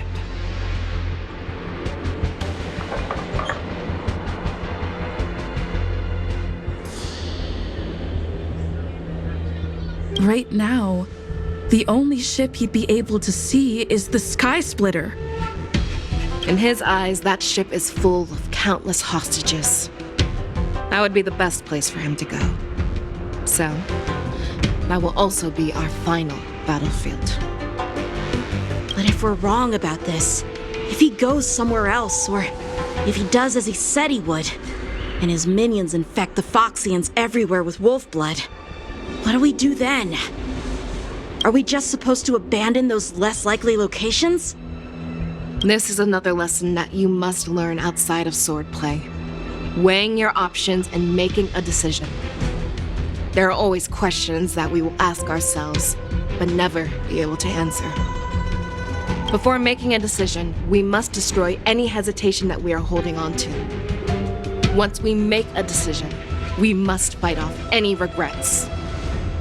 There is a chance that we will make the wrong decision and allow our allies to be sacrificed in vain. There is a chance that we will predict our enemies' movements correctly, yet underestimate their strength and be overwhelmed in battle.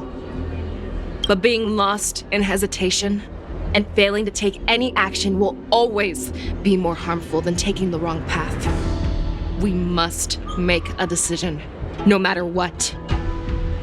Everyone, listen up. I will personally take charge of Starskiff Haven, evacuate the people, and prepare for any possible attacks. I will do my best to ensure that things are safe on the ground. Nameless, please lend us your strength as you did when the Ambrosial Arbor was reborn. I need you and Wildza to go in search of Xianzhou. General, please entrust me with the safety of the Sky Splitter.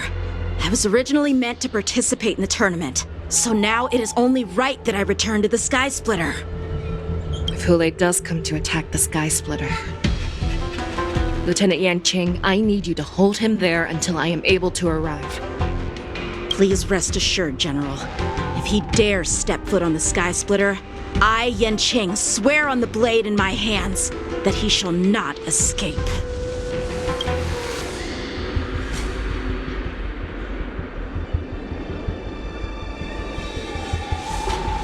Cloud Knights! The Borison have arrogantly decided to challenge us on Xianzhou territory. They vow that they will unleash a bloodbath along the streets of the Xianzhou.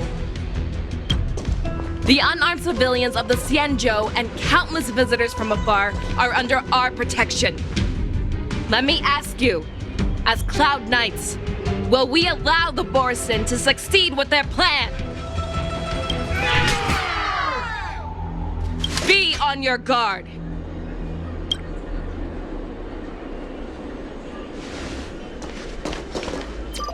Calling Starskip Haven. Have all Cloud Knights be on full alert for Borson attacks.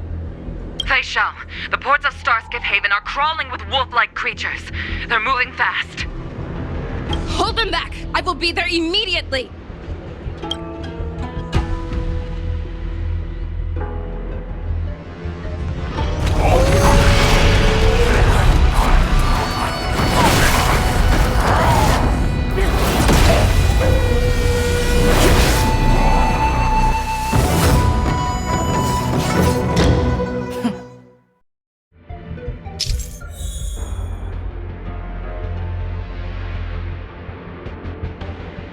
There you are, Fei Shao.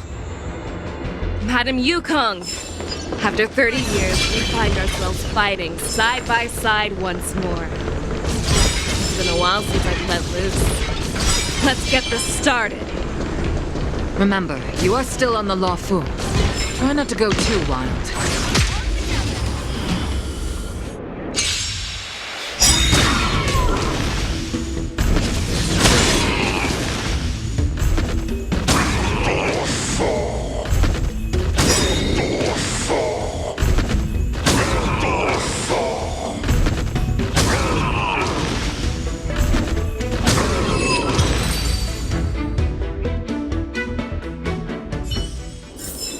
A short respite, then time for the next fight.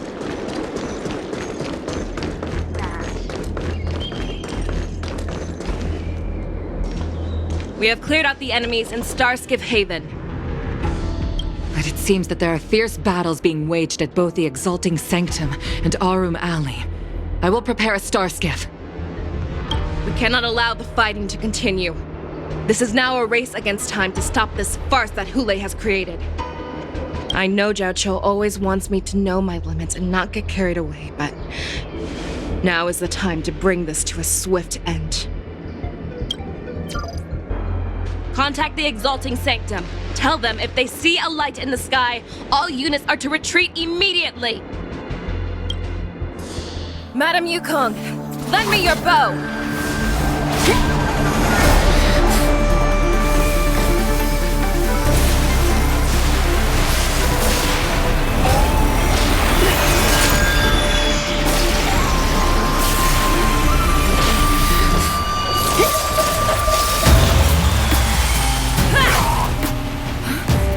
Everyone, out of the way!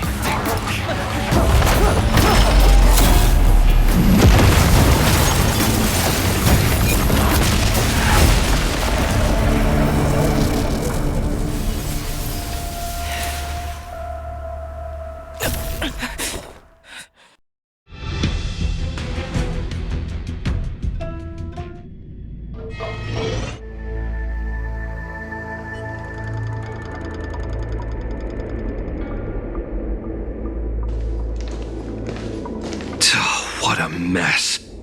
I just knew it would end up this way. Every time she hits the battlefield, she makes a mess like this. She didn't even leave a single survivor to get intel from.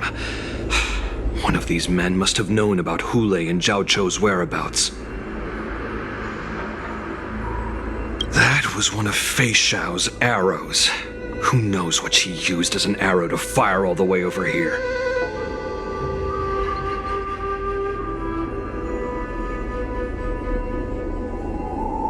I wouldn't say always, but often would be fair. As soon as the heat of battle gets to her, she sees every place as a battlefield where she can unleash hell. Take a good look around. If you can find one or two Borison that aren't dead yet, let me know. I don't care how tight their lips are sealed. I always have a way to crack them open and get the information we need.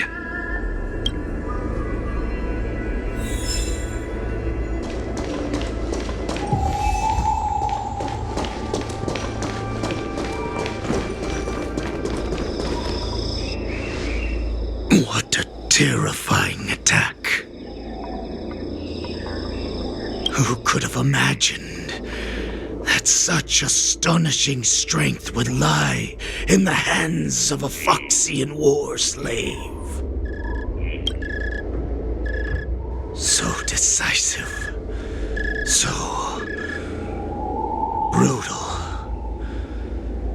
She is more like a descendant of Duran than we who have fallen to our current state. No wonder the warhead has his eyes on her.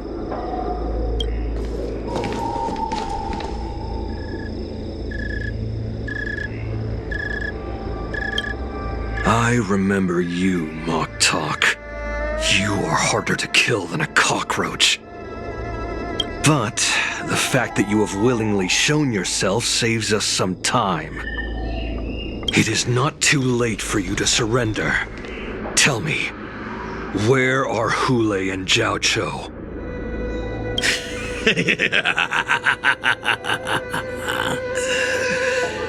Save your energy, Yao Qing monkey. If there is one principle that we beasts know well, it is that we might have to break off an arm to break free from a cage. Today, I will be that arm. I lived as a hunter for many years, yet I have only followed the warhead for this recent, brief period. However, his existence has brought light back to our once blind eyes, like the moon of Verdantia. He has shown me the way. The descendants of Duran have abandoned the Wolf's Creed. In order to ensure our survival, we took solace in the shadows and fed on one another. We were no longer wolves. We were no more than rats, living a dirty and pathetic life.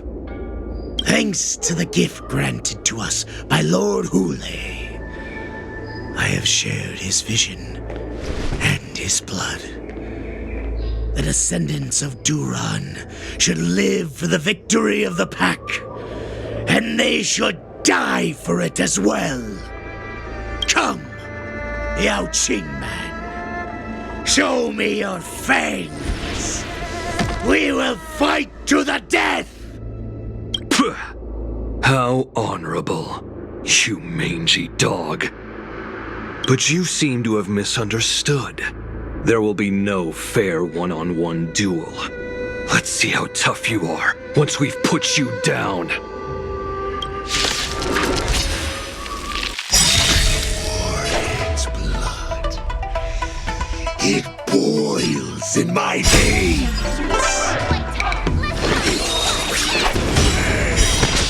The Morrison Resurgence is at hand! Morrison Resurgence?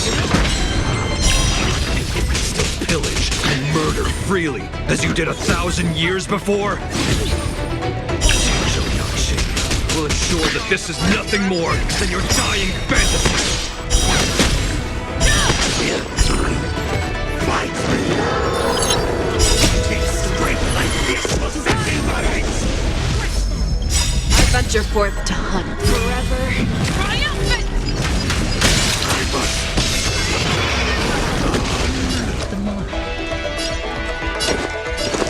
It's on me.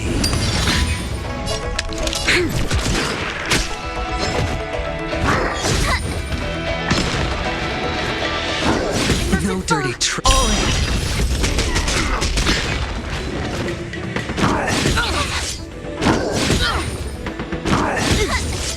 Watch your head. Fangs and claws never hesitate! Boris resurgence shall come. No matter how heroic your sacrifice, there is no honor in your battles or deaths, Borisin. It seems that Moktok got what he wished for. Hule, your declaration of war is over. From now on, no matter where you run, General Fei Xiao will catch you and send you to the same fate as Moktok.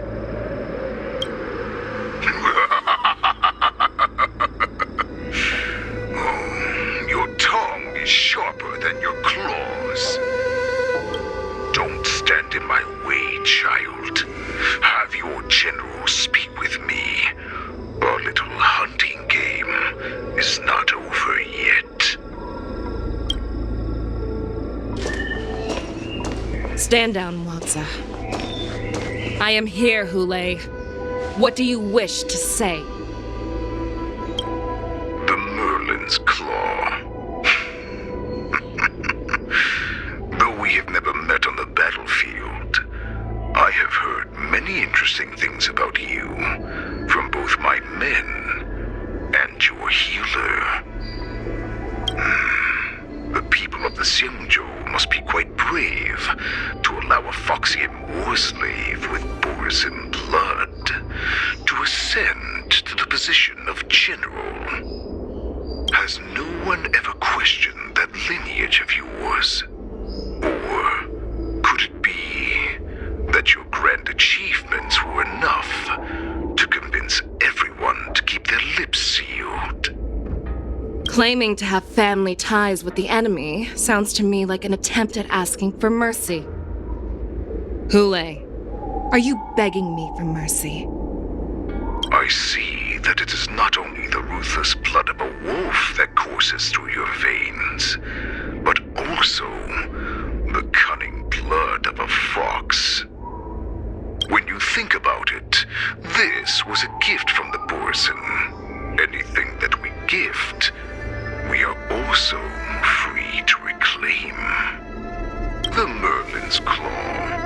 I shall extend a final invitation to you. I will be waiting for you on the Sky Splitter. Before you arrive, I will slaughter all in sight, allowing the crimson moon that has fallen dim for over 700 years to once more come to life.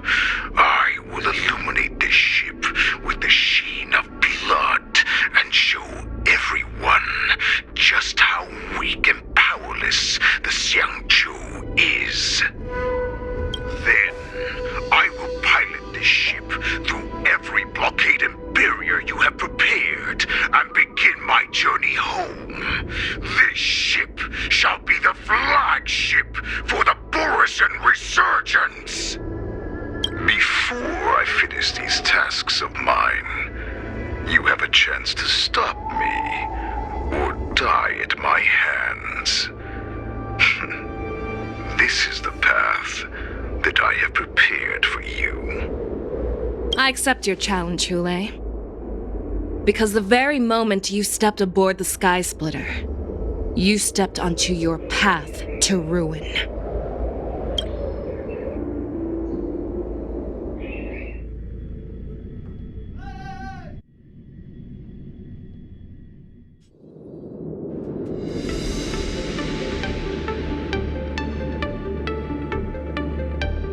I'm entrusting you not only with the honor of the ring, but also with the security of the Sky Splitter. That's easy for my grandfather to say. But this mission doesn't seem so simple anymore. The first round of the tournament is about to begin. I wonder how Yanqing and the others are doing. According to the plan, I should seek out the Cloud Knight soldiers aboard the Sky Splitter and see if they've discovered anything. Maybe I should take a moment to meet with March before the tournament starts? Marge is in the contestants' lounge right now. I wonder how her preparations are coming along.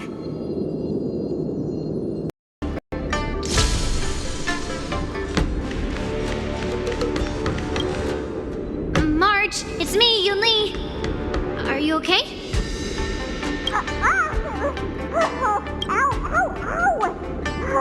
Just a moment. I'm coming. She's still a nervous wreck. You still seem nervous. I wasn't this nervous before. It's just being alone in this lounge, I can't stop thinking about everything. I mean, not only are we taking part in the Wardance, but we have such an important mission to carry out as well. Marge, calm down. Don't worry about your mission. You have me here too, right? I know my grandfather said that you must represent the Luofu as the ringmaster. But don't let that intimidate you. Ask yourself, you are a nameless of the Astral Express. You have always been free to come and go as you please. So why did you board the Sky Splitter with me when my grandfather gave us this mission? Why? Because I also want the Wardance to go smoothly. For us nameless, even though we're just visitors at every stop, it was here that I met my two masters and made many new friends. I want the Wardance to go ahead without any problems, for everyone's sake. Good answer. The tournament is about to begin, so I must go carry out the mission that Grandpa gave me. March, may your blade be sharp and your victory glorious. Thank you, Master Yunli. According to Grandpa's plan, I should seek out the Cloud Knight soldiers aboard the Sky Splitter and see if there have been any... Is that you, Miss Yunli? If there's anything that I can help you with, please let me know. The Cloud Knights are all in position, following General Huayan's orders. Very good. Although, there is one thing I want to confirm with you. Unfortunately, we don't have any means to distinguish between Borisin and Foxians. However, you can rest assured that the Cloud Knights are working hard to investigate the source of the forged identities. All Cloud Knights on the Sky Splitter have their own responsibilities and wouldn't dare neglect their posts. March 7th and I could already tell. It's clear that every Cloud Knight soldier we've met on the Sky Splitter is an elite warrior. Your timing is perfect, Miss Yunli. We actually just received an emergency boarding request. An emergency boarding request?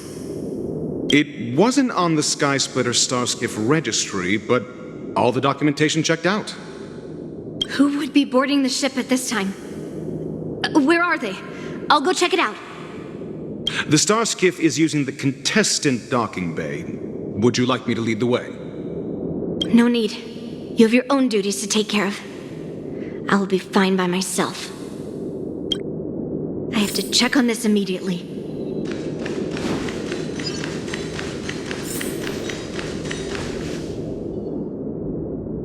Routine inspection! All passengers, please prepare for an inspection! So this is the suspicious Starskiff. Where did the passengers go? I'm going to count down from 10. If you do not come out, I will destroy the ship. 10, 9, 8, 7, 6, 5, 4. Time is running out.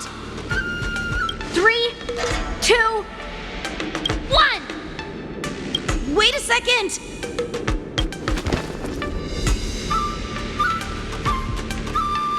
It's me. It's just a routine inspection. You weren't actually going to blow up the ship, were you? Is that also some kind of Zhuming custom?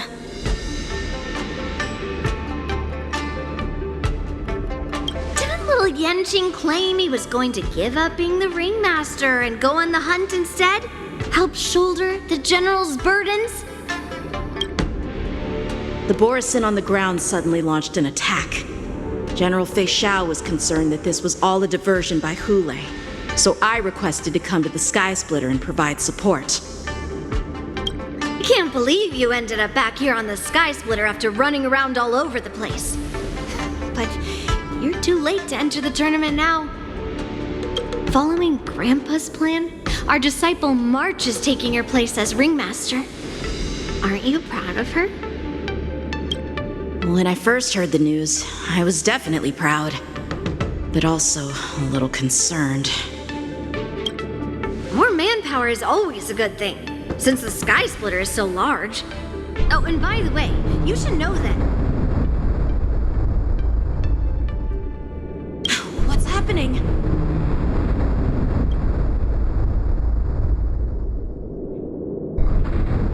Does it feel like the Sky Splitter is slowed down? Could it be? Come with me. We need to check the engine room. It's the heart of the ship, so we need to prioritize its safety.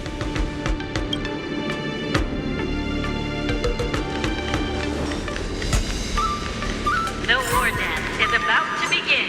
Attendants, please make your way to the arena. The engine room is just up ahead. Let's go.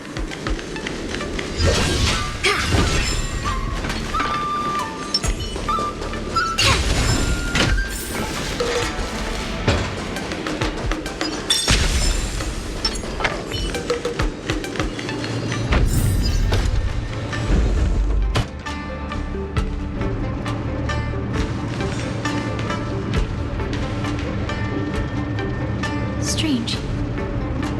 Why is there no one here?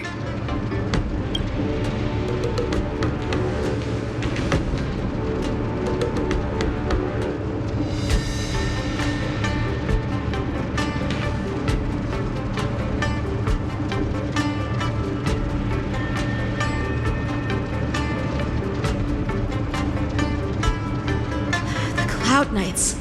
They're over here.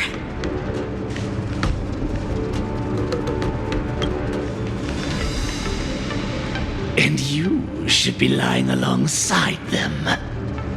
Don't worry, children. There's plenty of space to hide your bodies over here. Even though I truly hoped that the war dance would go ahead uninterrupted, and that I was worrying for no reason. Now that these guys have finally shown up, it's a huge weight off my mind. Bring it on, you abominations!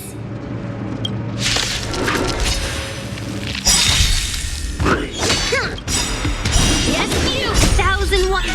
Fight as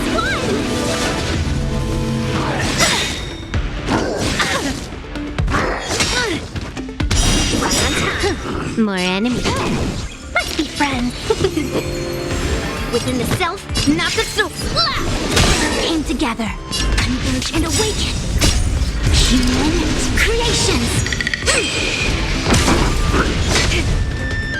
Yes, you. Can we talk? Right on time. Yes, you. Seize the moment. Melt. Can I have fun? Time for a buzz.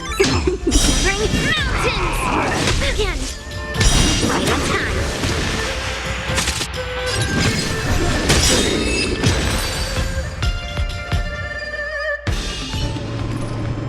If we found 2 wolves in the engine room, that means that even more abominations have infiltrated other areas. Hule is already aboard the Sky Splitter! There's no time to talk about this. The war dance has already started. If my guess is correct, the Borisin will most likely use the ceremony to begin their slaughter. Let's go. We need to get to the war dance ring.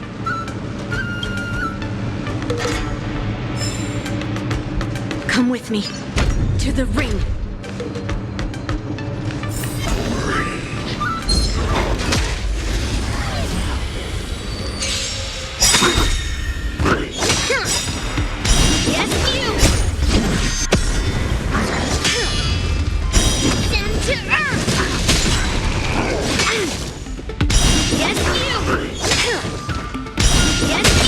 took the bait. Time for a plunge.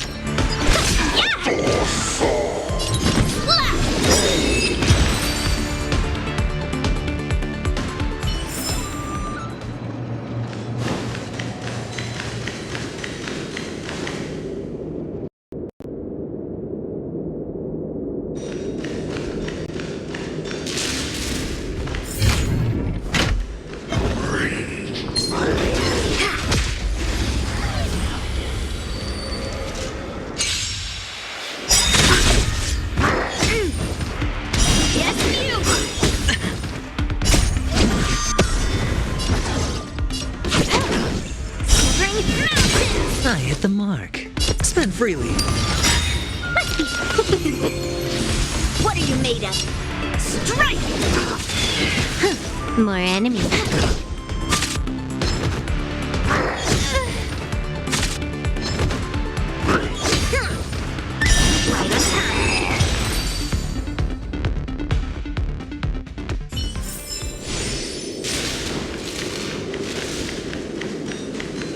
This way. We're not too late.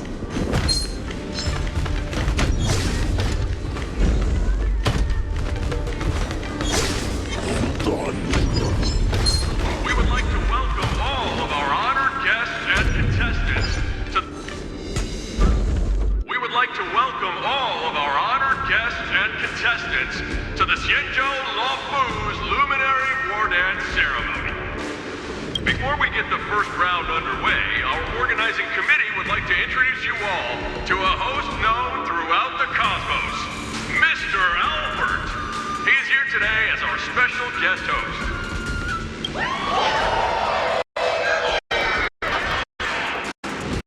Let us invite our special guest host, Mr. Albert, to the stage to formally open the Wardance.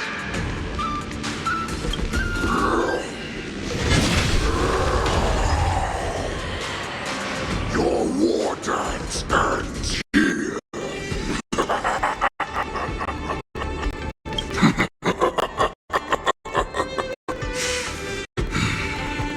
From this moment on, the Sky Splitter belongs to me. And for you, dear spectators, I have prepared a true fight to the death. Now, run for your lives! My apologies. The spectators that you were expecting aren't here. Everyone here actually came to see you. Cloud Knight, prepare for battle! Xianzhou swords! Cloud Knight horse! Xianzhou swords! Cloud Knight horse! Xianzhou swords! Cloud Knight horse! Xianzhou swords! Cloud Knight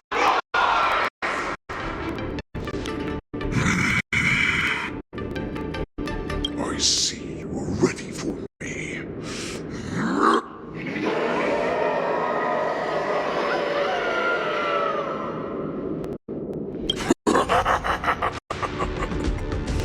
That's fine too.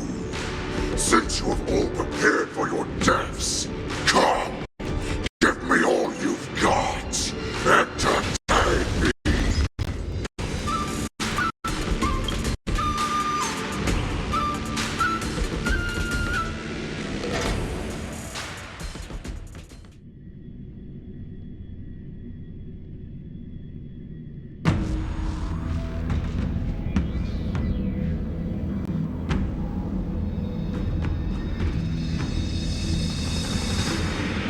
Surround your enemy, but leave one side open. This is your strategy for ensuring that the war dance will be able to be held as usual? Precisely. When Hule escaped, we should have cancelled the war dance immediately. No one can predict where a wild beast like him will attack. Yet festivals and celebrations like this are likely to become targets. However, preparations for the war dance were in the works for so long, I couldn't bear to announce its cancellation. So I thought, if the show must go on, then let it go on. But that doesn't mean that the war dance we hold today has to be the real event. we need to do is swap all the spectators and contestants aboard the ship with Cloud Knight soldiers, and the Sky Splitter, soaring high above, will become the ultimate battleground for our hunt. But what do we do if Hule is not planning to attack the Wardance? Then we just need to draw his attention to the Sky Splitter. We'll have the Skyfaring Commission clear all transport lanes and cut down Starskiff traffic. Then, when the time comes, there will be only one ship in the sky, and he will have no reason not to attack. General Fei Xiao will be in charge of scaring the wolves and cutting off their other means of escape, making him think that this will be his best way out. Given that the Borisin already have insiders on the Law of Fu, I will be in charge of putting pressure on them, making them focus solely on keeping themselves safe. Very good. Then I'd better dust off my weary bones too.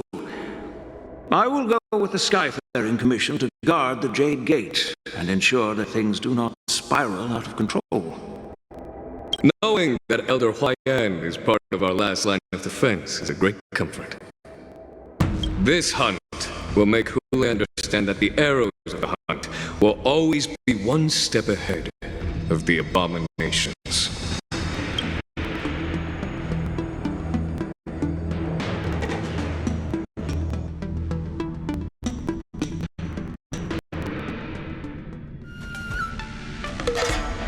That jolt just now. What's going on? It feels like the entire ship has started to slow down. Borisin must have actually infiltrated the Sky Splitter. Based on General Huaiyan's orders, it's time for me to take action.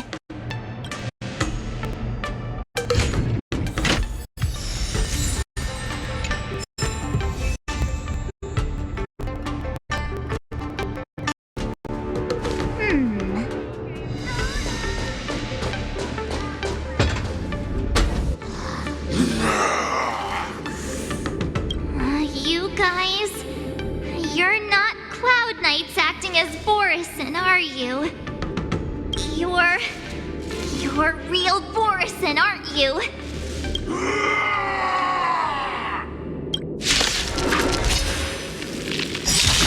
Looks like the General's arrangements are finally coming in handy. I need to find Yunli and the others as soon as possible. Show me what you can do. Fear not fear. Watch your head. I hit the mark. This battle is unavoidable. Lend me your strength. Fangs and claws got done. Never hesitate! I won't do it. I venture forth to hunt forever. Triumphant! Victory is inevitable! Awesome!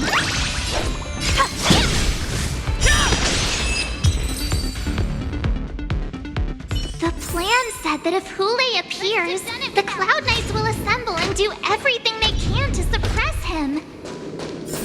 Master Yunli, where are you? March, I'm below the ring.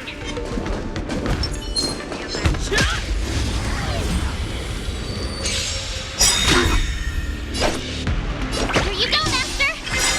Time to show you Azure Dragon, White Tiger, less cards! Watch this! No dirty trick. You're falling apart on your fear. Not fear. I won't do it.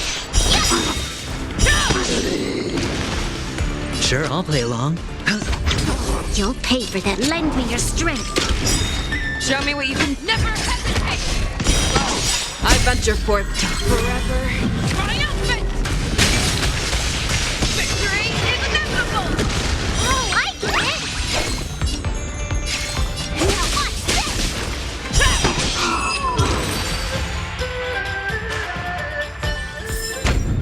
Yeah, it's over already. Fast enough for you?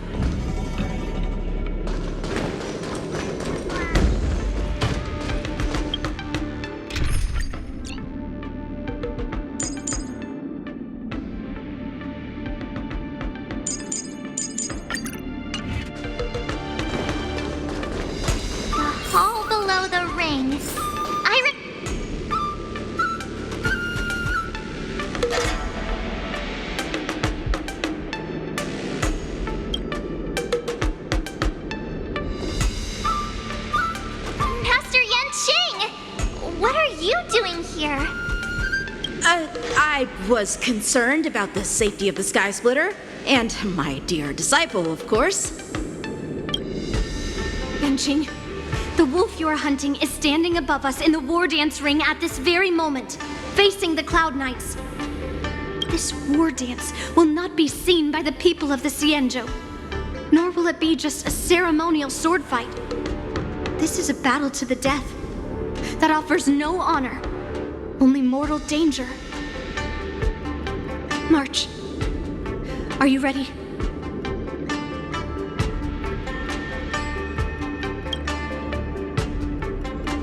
Please.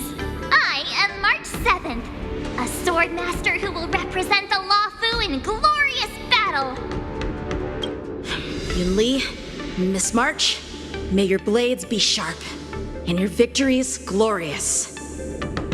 May your blades be sharp, and your victories glorious. May your blades... Ah, forget it. Let's go and make this a quick victory.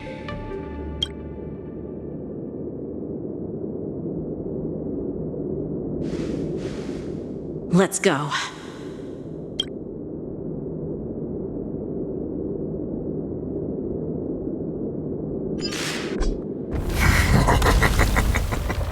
So feeble. Such weakness is truly pathetic.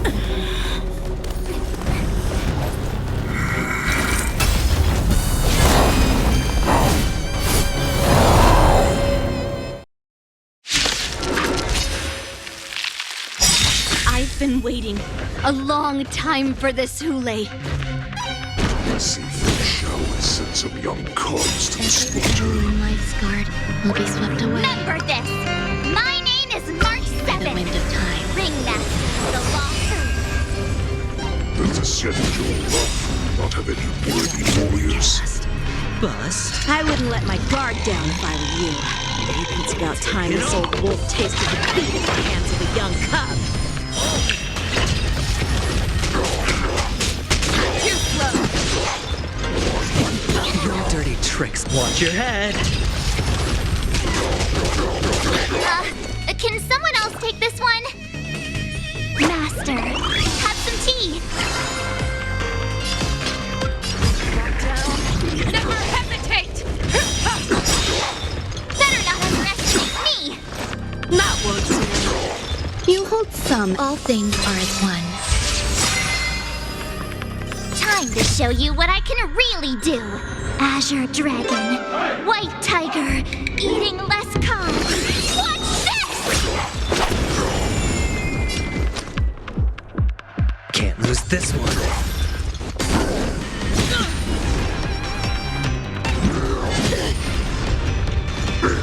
Stay away. You think a little ambush is enough to defeat me?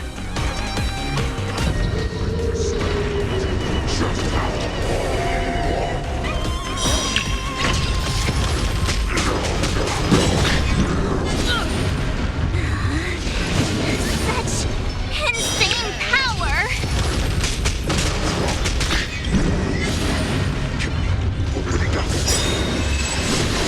Shall finally arise.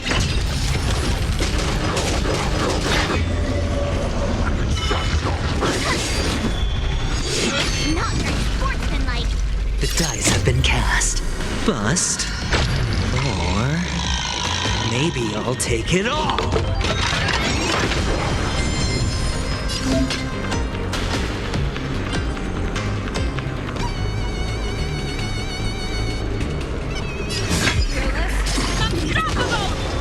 Too slow.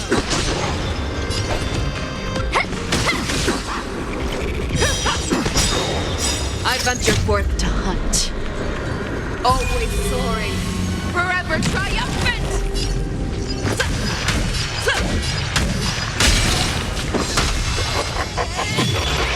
Swing with all your might, here comes. You thought I would run? A wolf's path only goes forward. Running is never an option. Time going to show you what I can really do. Azure Dragon, White Tiger, eating less carbs. Watch this! There's more to life than drawing. You'll do. Don't ask, just spend.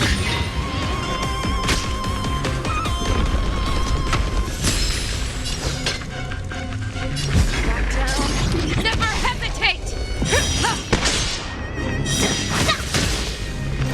That won't do. I venture forth to hunt. Always soaring, forever triumphant! Inevitable! Not bad.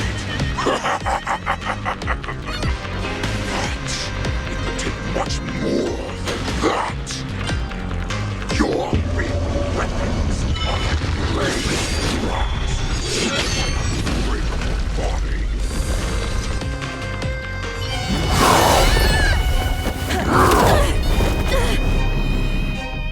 I've had enough. Time to finish this game.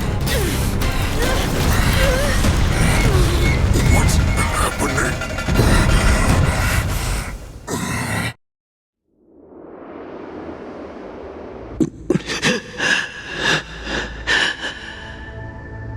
Secrets are a weapon that a hunter cannot live without. Those that have no secrets are no more than prey, cut open and waiting for death. What you're saying is, in your eyes, I am no more than prey that has exhausted all of its secrets and is simply awaiting its death. Do you think you have some other escape route? Xianzhou, I have already peeled back your disguises and defenses, layer by layer. I know all the secrets that you and your general have buried so deep. But you have told me all of your secrets too, Warhead.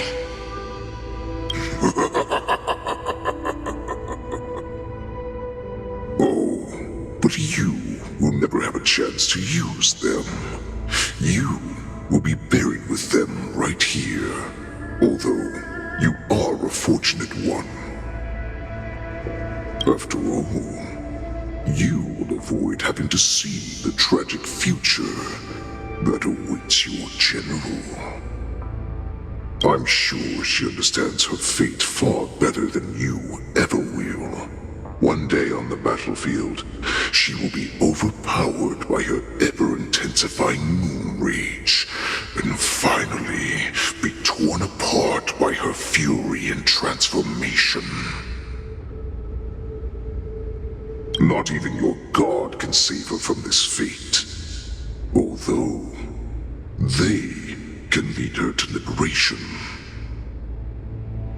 And the only way to save her is here, in my hands. Are you the healer? Or am I?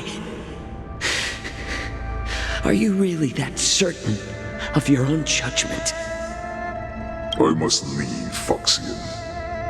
But before I go, you know what I must do, don't you? Drink blood wine. I hear it is a Borisin custom to kill prisoners and drink their blood before battle to stir up their madness. You really did put hard work into researching us. It is a shame that this is where your journey ends.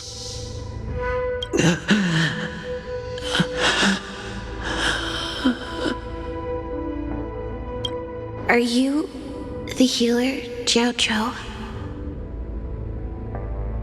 Is there anything that I can do for you? I heard that you saved me. There's no need to thank me. If you're a healer, can you cure my moon rage? And what if I can? Do I just sit back and watch as you head back out to die in battle? Listen to me, child. Your condition is not suited for the battlefield. Okay, then can you cure war? What are you talking about? I'm just a healer. All I can do is... So all you can do is heal us and let us go cure war. Such arrogance, young lady. This war has been waged for thousands of years, and it will only continue. What do you mean by cure war? All you will achieve is getting yourself killed. You healers work yourselves to the bone to save people, even though there will always be sickness and death. So we will also keep fighting. I cannot speak for the dead, but I know that General Yueyu, as well as all the warriors that never returned from battle, will not have died in vain. They fought so that others could make it home alive. Your actions are no different.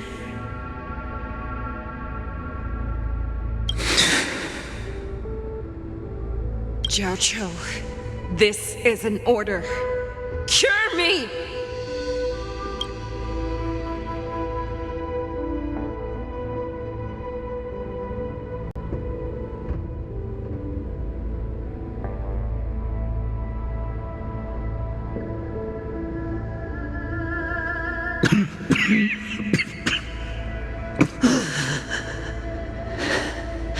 Those who have no secrets are no more than prey, cut open and waiting for death.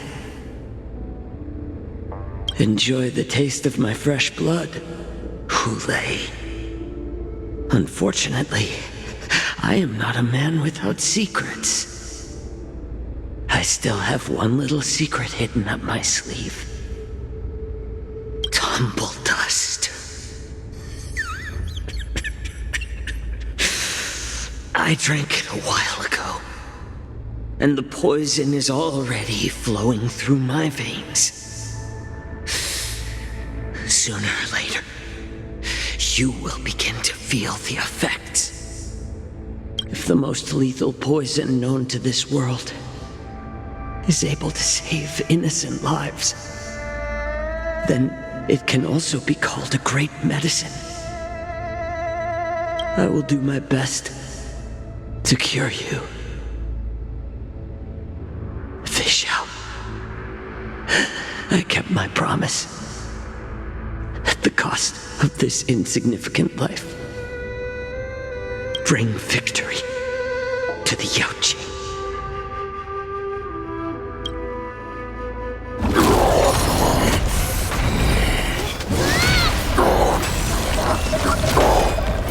So, you want to play dirty? Yeah, it's colder. My sword is even colder!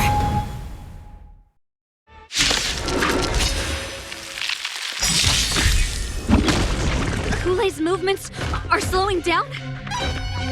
This is our chance.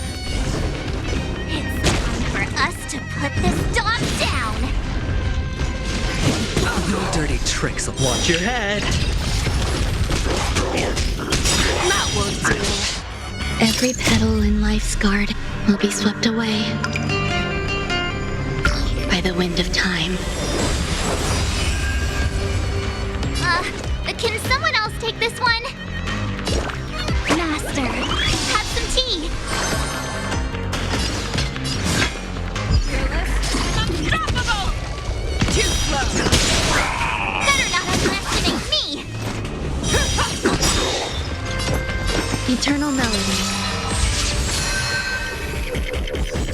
Can't lose this one. The dice have been cast. Bust. Or... Maybe I'll take it all.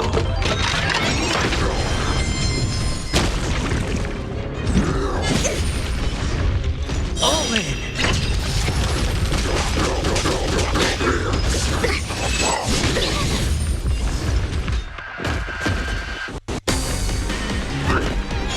Not very sportsmanlike.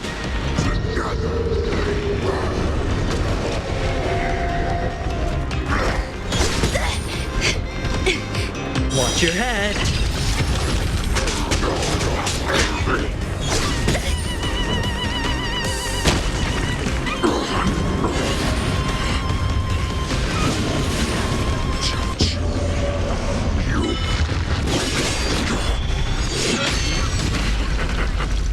A pathetic little poison like this. You think this is enough to turn the tide of battle?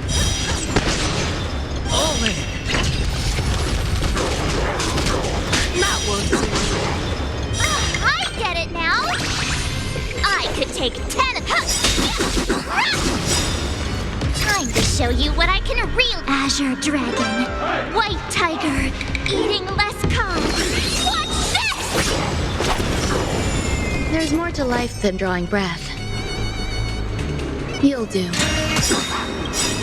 I venture forth to hunt.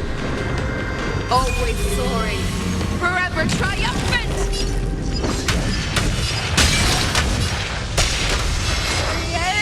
Inevitable!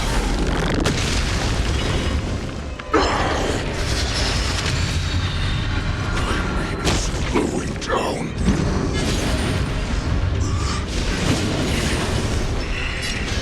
But that does not mean you can defeat me. Every petal in life's scar will be swept away by the wind of time.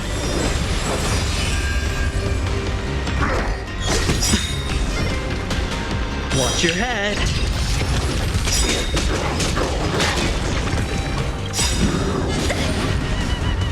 The dice have been cast. Bust. Or maybe I'll take it all.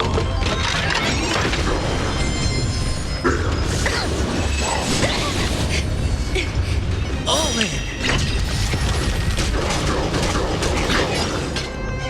This one then. Too slow. Skills polished.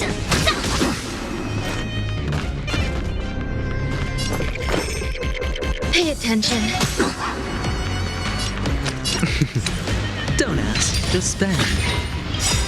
I venture forth to hunt. Always soaring, forever triumphant!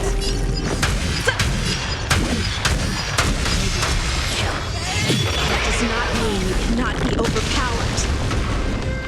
Hule, take a good look. The power of the Cloud Knights is in my blade. Watch your head.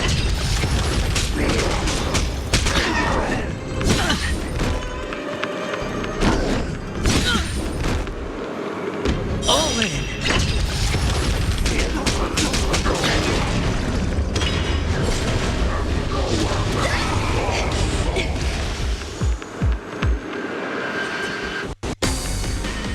Impossible! How could a mere whelp defeat me?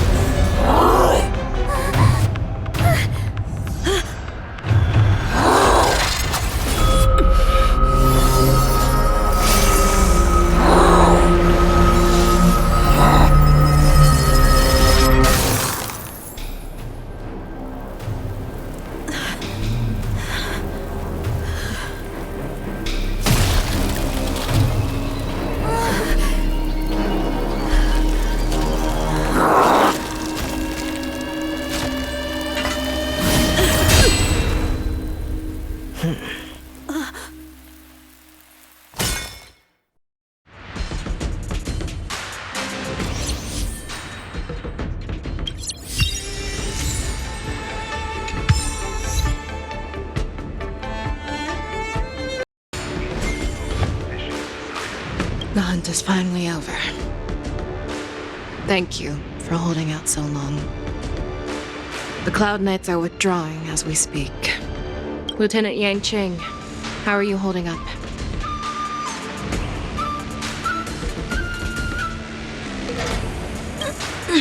General, is everything okay on the ground? Everything's fine. We were able to suppress the Borisin attacks. When I sensed that Hule was not on the ground, I raced to get here as quickly as I could. Who would have imagined that I would arrive late to the battlefield for the first time in my life? No, perhaps you young ones' blades were just too fast for me. I originally thought, in the best case scenario, you would team up and hold this beast back while protecting yourselves. However, you joined forces and defeated Hule. The youth are truly to be feared and respected. Come, we need to lock up Hule once again before anything unexpected happens.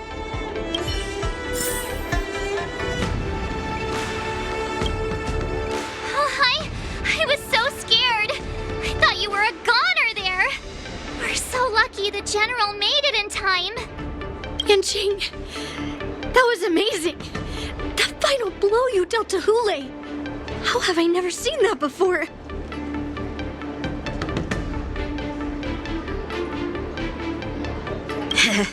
Do you want to learn it? I can teach you. But I'll need some time to heal up first. I hate to say it, but if you can teach me that move, I'll maybe admit that you're just a tiny little bit stronger than me.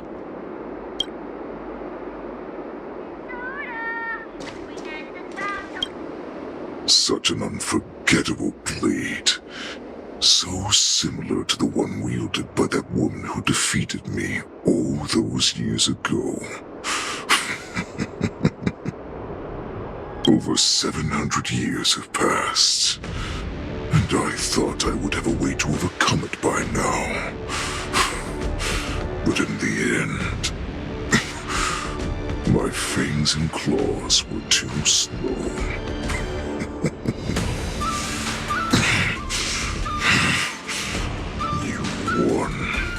Child. Stop struggling, Hule.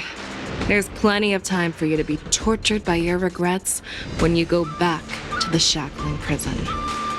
Yes, I was defeated, but this was not unexpected.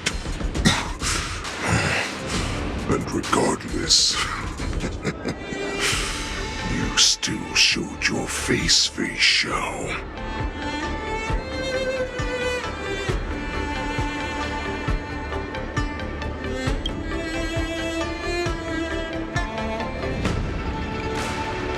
Yes, I was defeated, but this was not unexpected.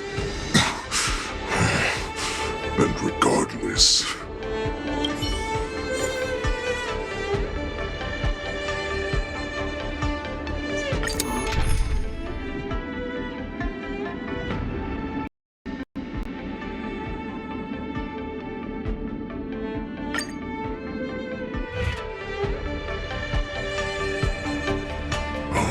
I have looked forward to this for so long.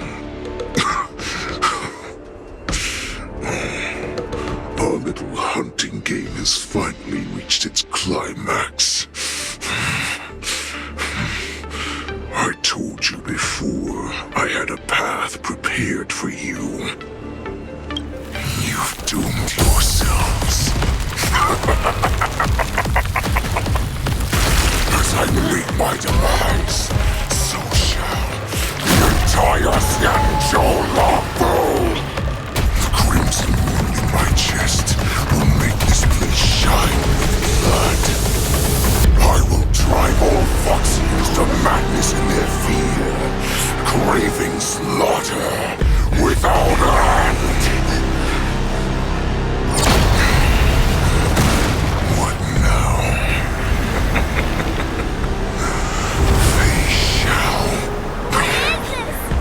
This is the heart of the Borisin warhead, a product of the plague mark. I'll leave the next part to you.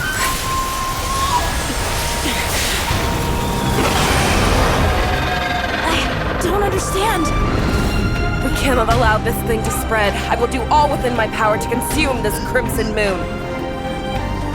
Once the situation changes, Lieutenant Yanqing, you are to enforce the Cloud Knight's military rules. Understood.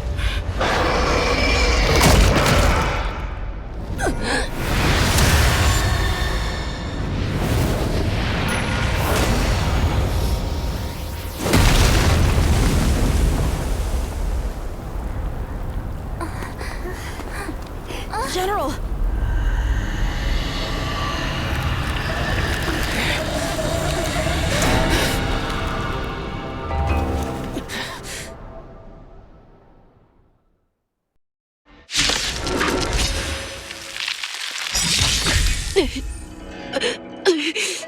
Die, Borson.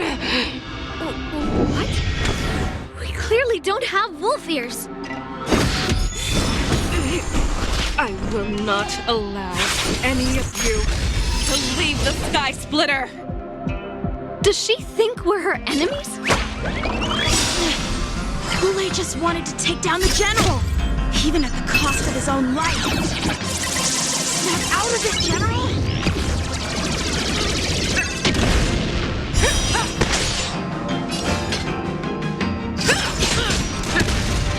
Better not underestimate me!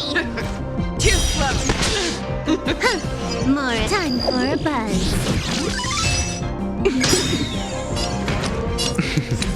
Don't ask, just spend. The dice have been cast. Bust. Or maybe I'll take it all. All in.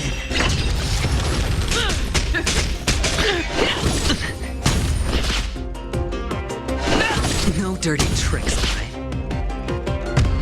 Just when I thought we'd get a minute to catch our breath. We do. Do we fight or run? After all this, you still think running is an option?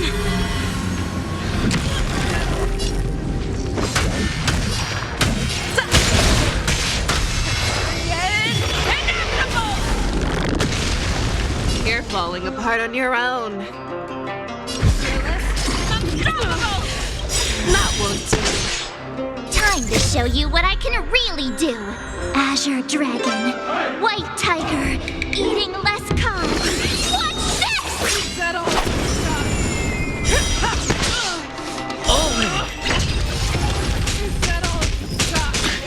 I get it now! Now, watch this!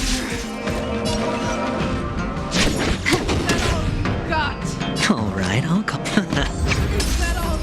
Show me what you can do. Back down. Never hesitate! Too slow. That won't do.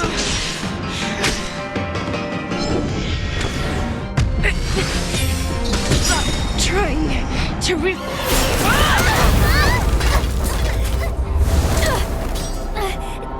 We can't let her get away! But do we stand any chance at all?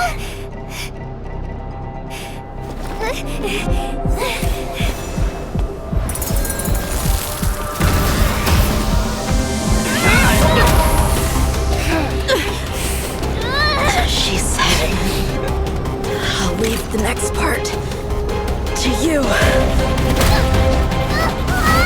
She put her faith in us!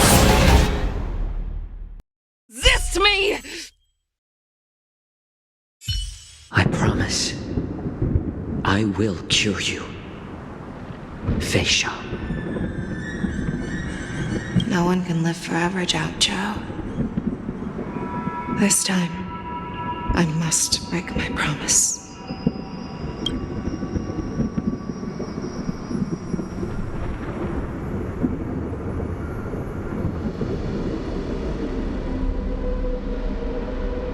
Is this the Sky Splitter?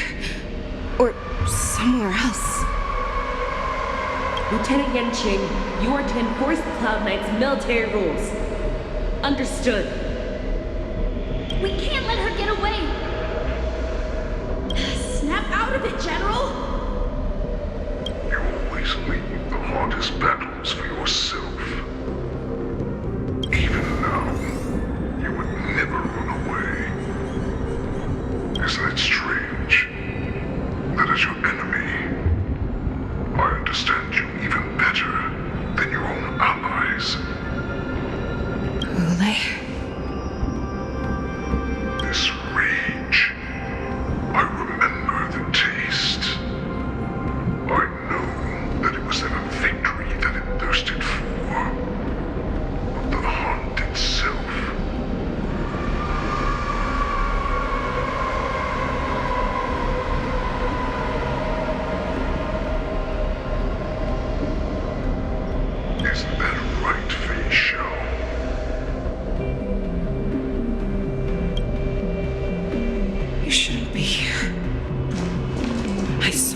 die with my own eyes.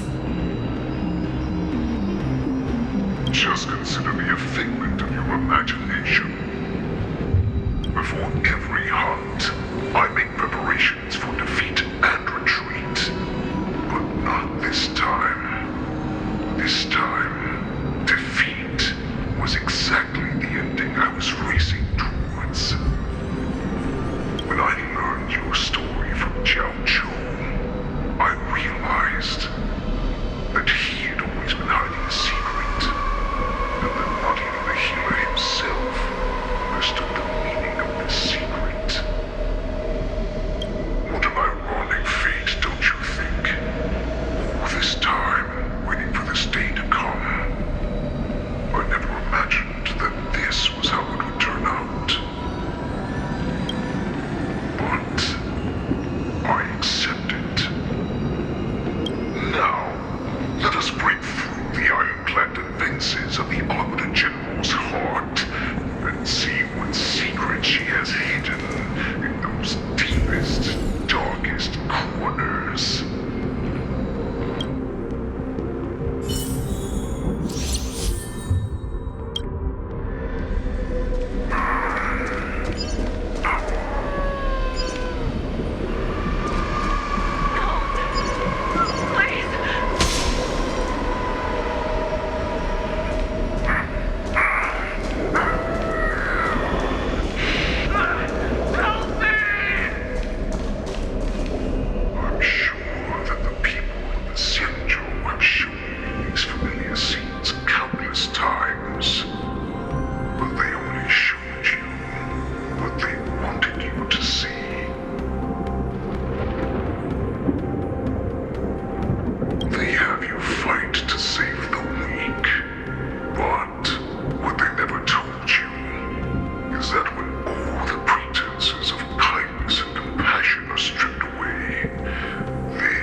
So-called survival of the fittest is nothing but an excuse.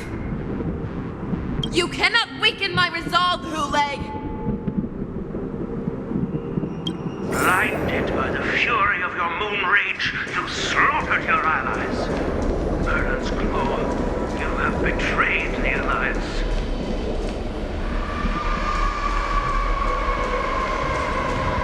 Your actions are no different from those of the abominations we stand against.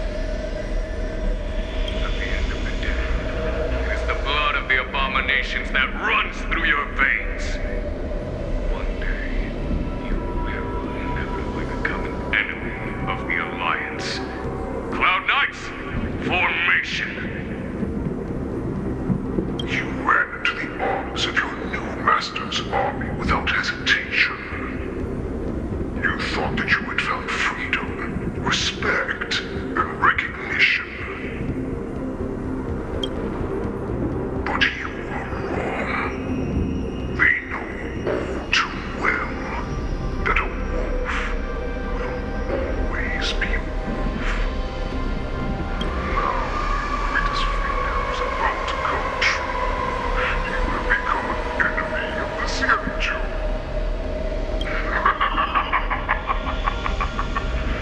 This is your fear.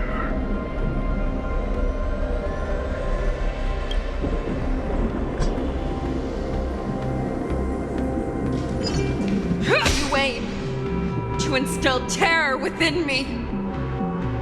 Yet all of this is nothing but a phantom! You have returned. Your face. The warhead has returned.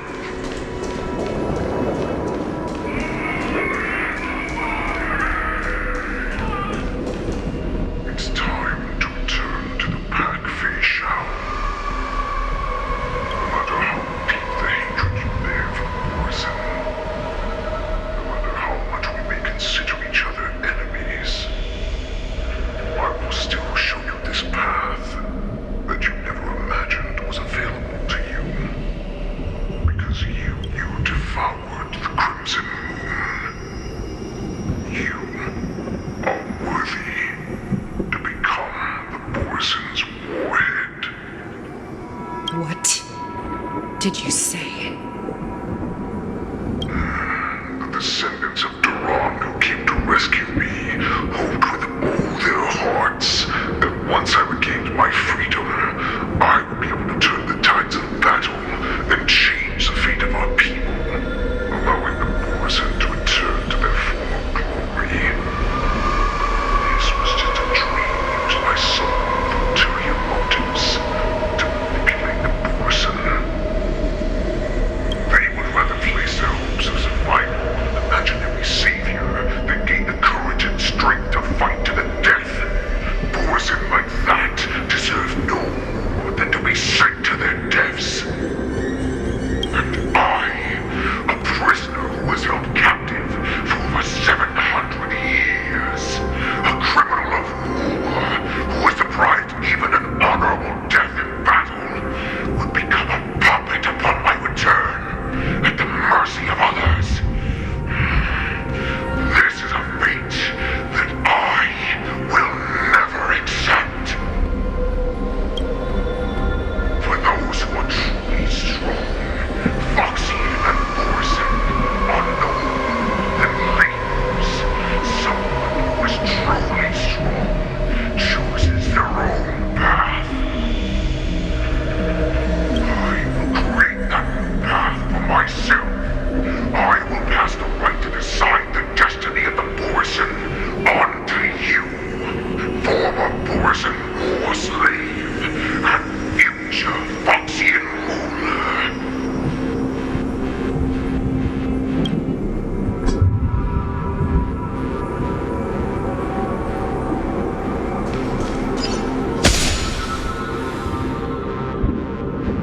Your healer, Xianzhou, served you with such loyalty.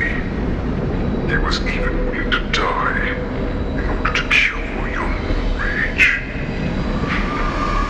I told him before that the only way to save you lay in my hands.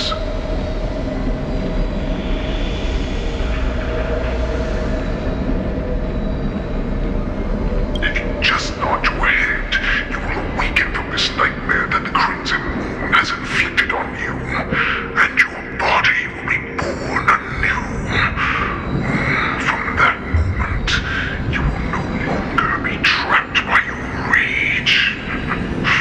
Your doubt will be swept from your mind like dust, and your fear will naturally disappear. So this was the path that you prepared for me. To become a new you. That's right. We are all so similar after all. We both monsters have been born for war, and will die for war.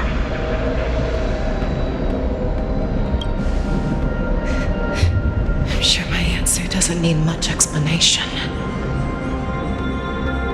I refuse. I told you before, Foxian and Borson are no more than labels. You can be whoever you want to be. You can do whatever you want to do. Accept these truths, and the Borson will bow to you. Destroy them, reduce them to dust, or teach them to become servants of the Xianzhou. You are free to do as you please. Carve your name into the Xianzhou's history books, or into the list of arch enemies. You have the final say. You do not understand, Hule. You have no idea what it is that I truly desire. When I was just a child, I stained my hands with blood for the first time, in order to escape the whips and shackles of the Wolf Masters.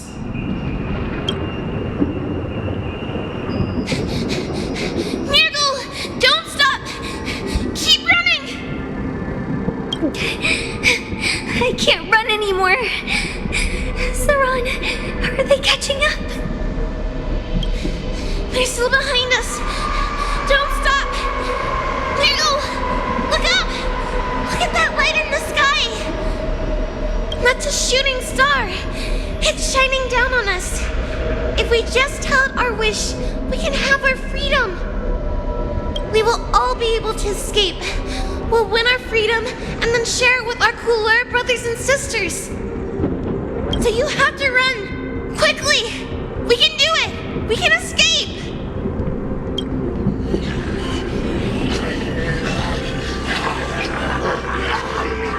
Nurgle! Run with me! We ran and ran with all the strength we had. But we ended up losing each other. I escaped the hunting pack and encountered a woman that could fly. Cloud Knight. I imagine you kept your promise. Unfortunately, when I led her back in order to free my Kulor companions, there was nothing left there but a bottomless pit.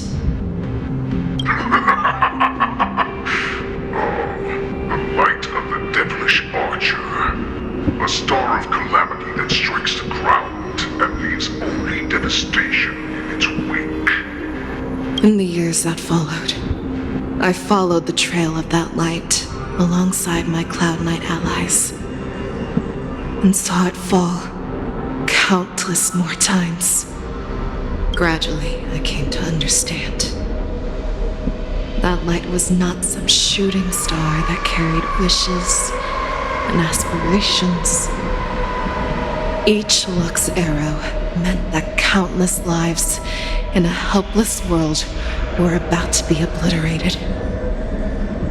I prayed to the god of the skyboat that I would never have to witness one of these shooting stars fall again. But they ignored my prayers. That's right. They never answer us. They just let us loose in this world to massacre each other. That is why the fierce battle between us has raged to this day. If the gods who never bleed nor cry, who walk silently from above, refuse to listen to the prayers of mortals, then we have no choice but to fight for our own desires. Understand now, Suran. You and I are similar in more ways than you think.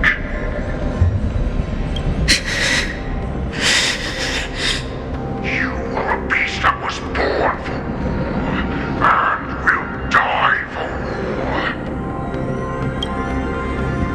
Perhaps. So, what is it that you yearn for, Hule? Why is it that you fight? I fight so that I can turn the stars above into a great wilderness for Borisin to roam. What about you, Suran?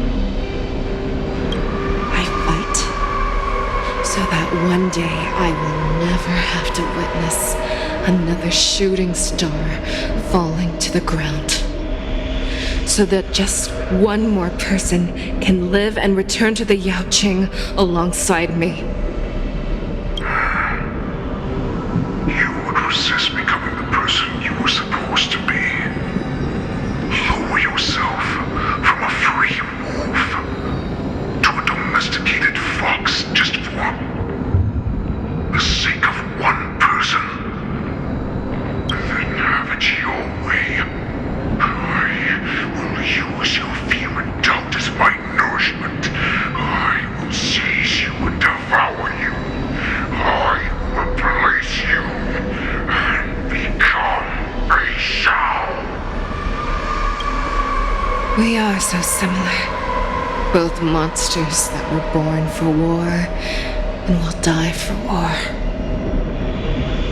You were right when you said that, Hule. So, I shall pray to the heavens. Even if they do not respond to me, I pray that the arrows of the hunt will pierce the heart of every monster.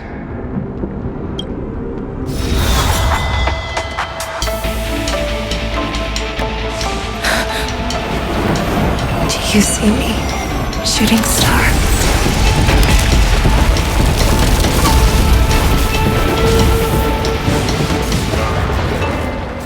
The knights are sworn to protect the Xianzhou. I will uphold this vow until my very last day.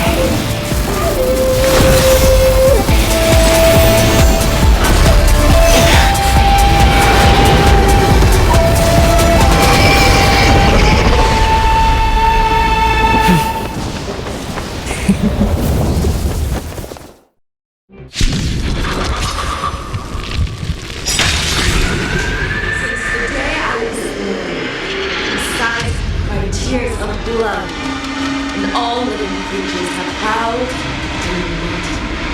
I once man the strong and hunted the weak. Now, I will use your inner beast as more, and your name as my prey. Xianzhou!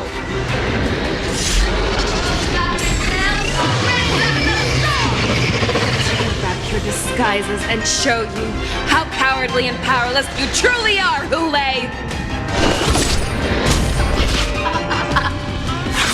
A wolf part of every Borson and Foxian. The moment you grow weak, it will devour you!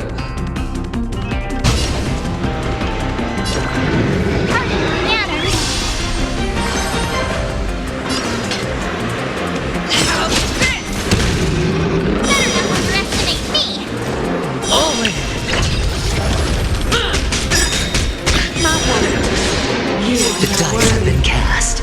Bust. Or maybe I'll take it all.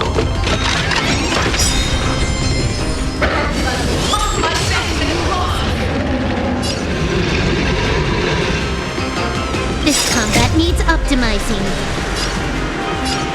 At this speed, too slow.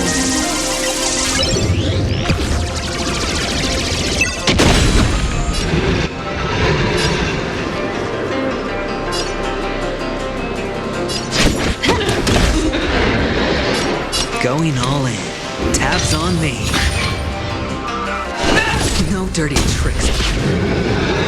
Watch your head. Make your move!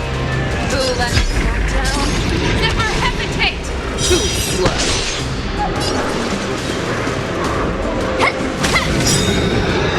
That won't do. Time to show you what I can really do. Azure Dragon, White Tiger, eating less calm. Watch this! That's how a true master does it. Now, watch this!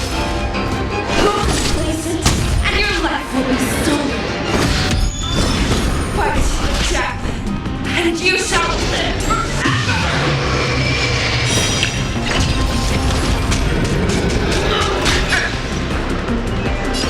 Time for a buzz. Alright. Don't ask, just spend. Wants to devour me. It will first have to beg for my mercy! I swear to be the arrowhead. Always soaring. Forever triumphant!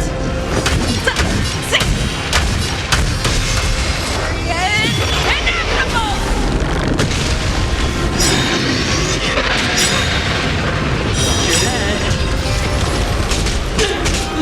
The dice have been cast. Bust. Or maybe I'll take it all. All in.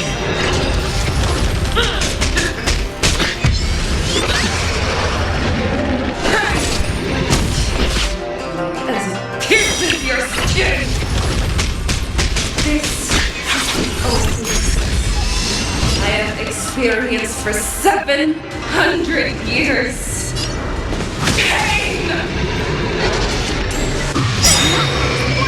Time to show you what I can really do. Azure Dragon, White Tiger, eating less calm. Watch this! I swear to be the arrowhead. Always soaring, forever triumphant!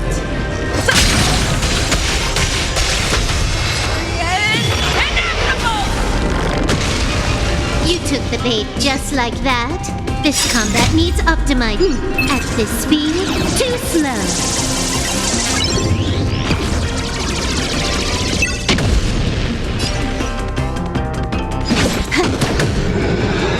Better hedge your bet. Going all in. Tabs on me.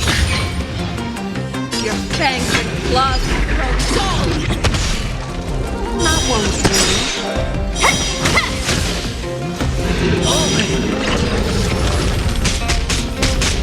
Too slow. I get it now.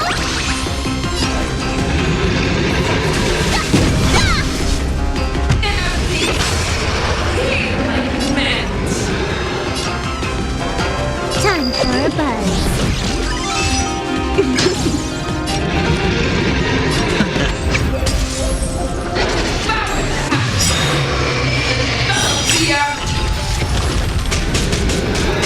The dice have been cast.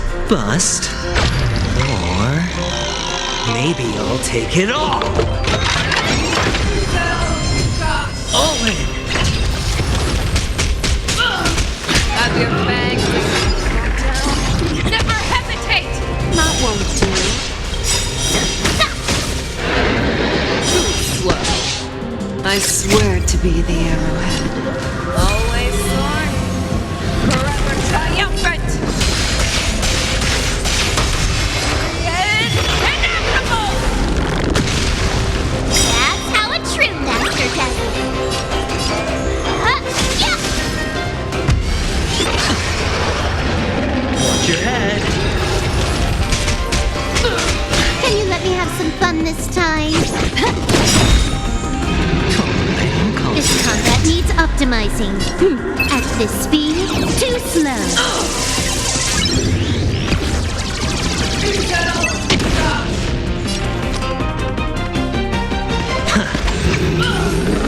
Make your unstoppable. Not one Better not underestimate me. Too slow.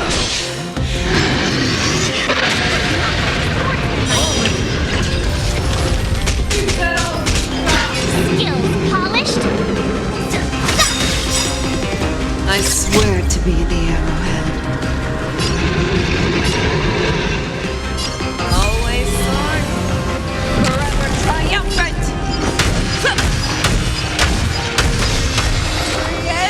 Inevitable. I get it now. Time to show you what I can really. Azure Dragon, White Tiger, eating less carbs. Watch this! Now, watch this!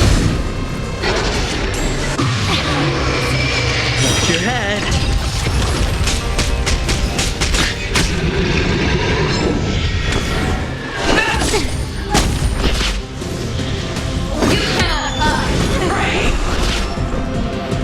Have your fangs and claws dull. How's this? Better not underestimate me. Not one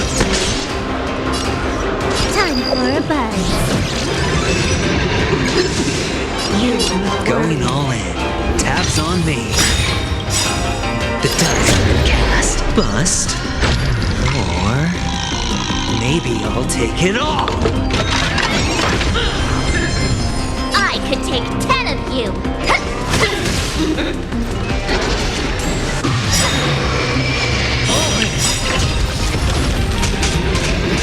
This combat needs optimizing. At this speed, too slow. You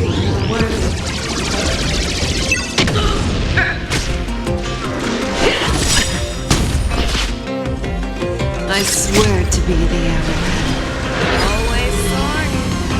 Forever triumphant. Inevitable. I will stop.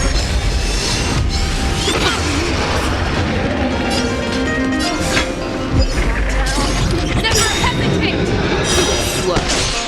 better not underestimate me. Watch your head. Not one That's how a true master does it.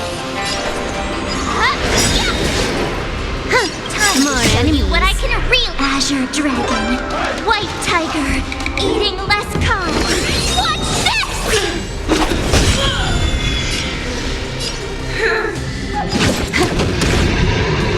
Looks like I've got...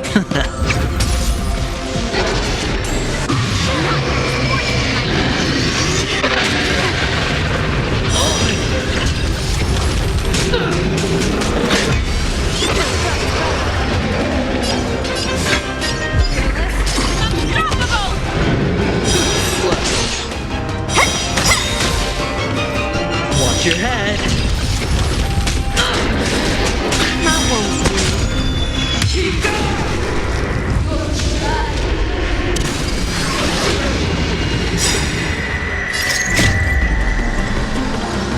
Always soaring, forever triumphant. Inevitable. I get it now.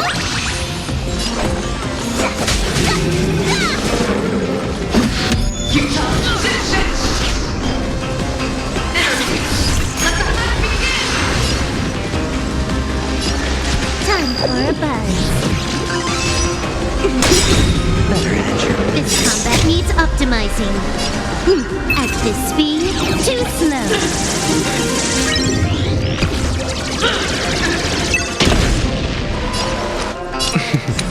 Don't ask, just spend. The dice have been cast. Bust. Or...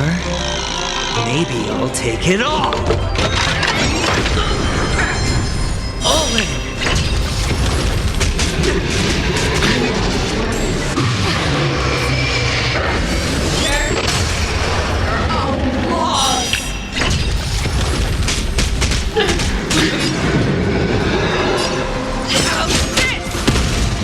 Better not underestimate me.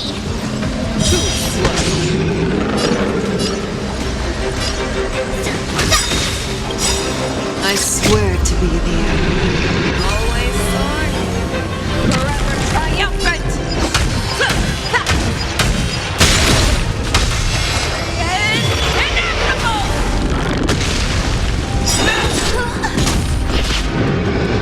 Can you let me have some fun this time? Time for a buzz.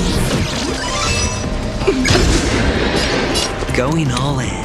Tabs on me.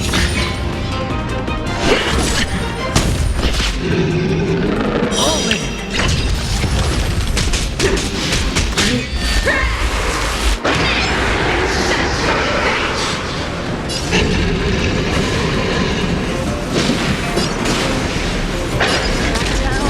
Never hesitate. That won't do. Too slow. That's how a trip master does it. I'll show you what I can really... Azure Dragon, White Tiger, eating less calm.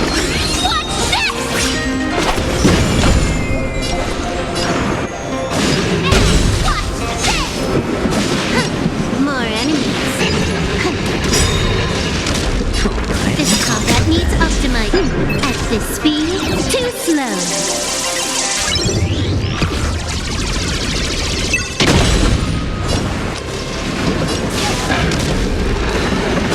This one. Have your bang. I swear to be always soaring, forever triumphant. Inevitable. Unstoppable. That won't do. Better not underestimate me. Watch your head.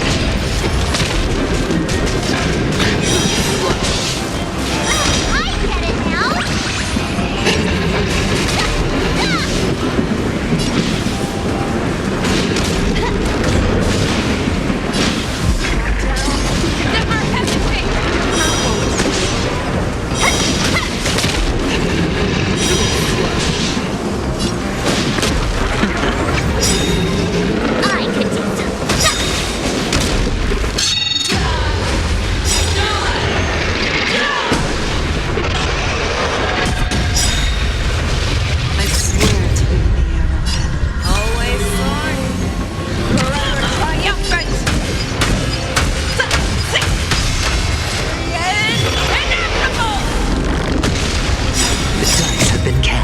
Bust. Or maybe I'll take it all. All in.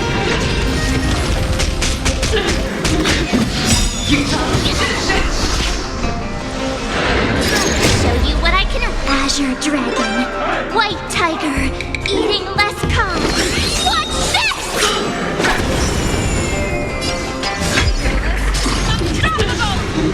Not won't do. Better not underestimate me. You are not worthy, slut. That's how a true master does it.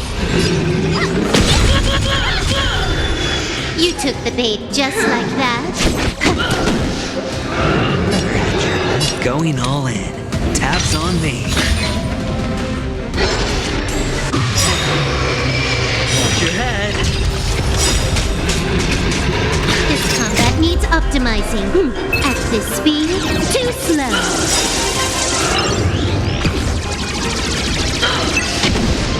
I swear to be the arrow. Always sword.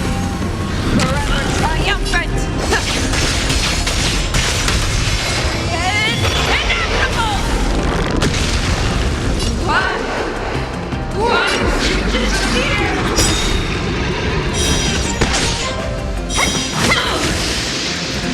Too slow. I get it now.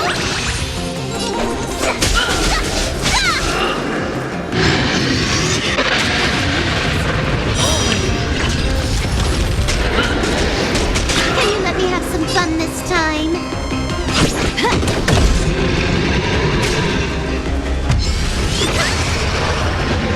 All right.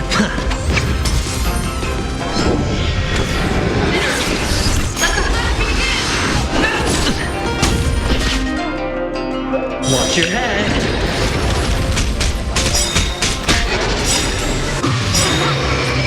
The dice have been cast. Bust. Or maybe I'll take it all. All in. Have your fangs and claws dulled. Not one of you. Too slow.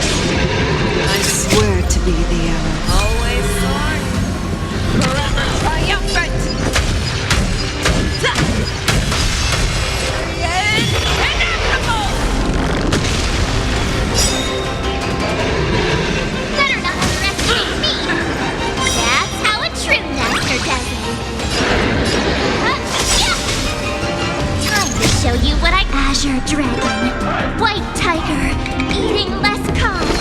Watch this! Time for a buzz. This combat needs optimizing. At this speed, too slow.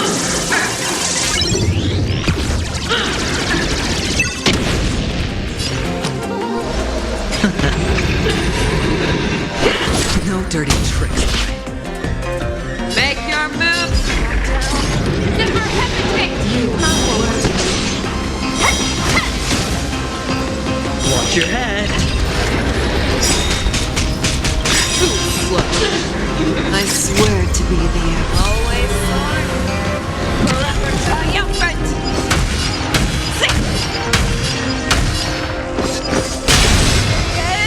Inevitable. You'll make for good practice.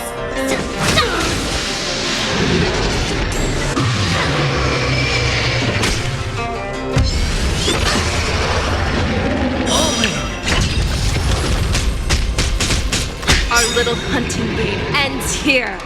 Of your fangs and claws, I swear to mighty light of the heavens, wolf in my heart, come to me.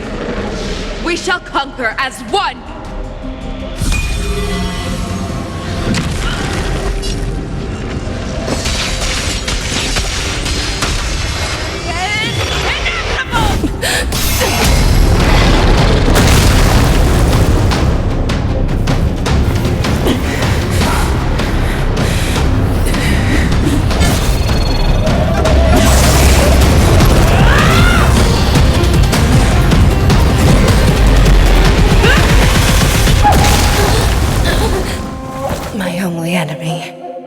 always been myself.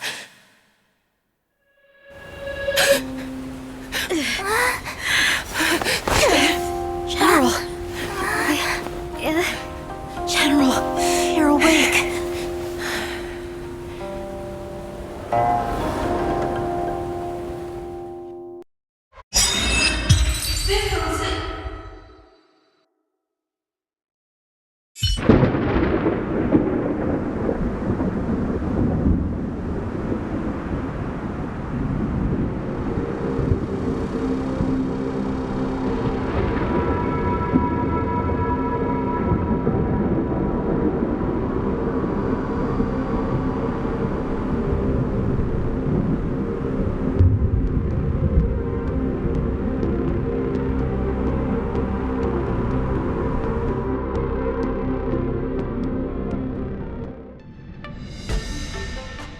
I'd like to hear their explanations.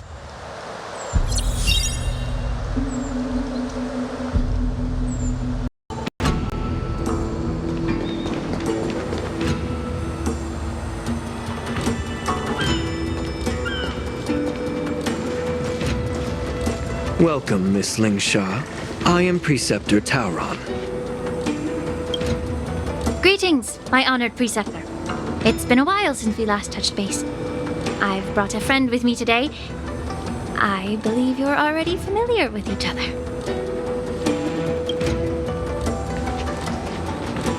Tauron. Elder Tauron?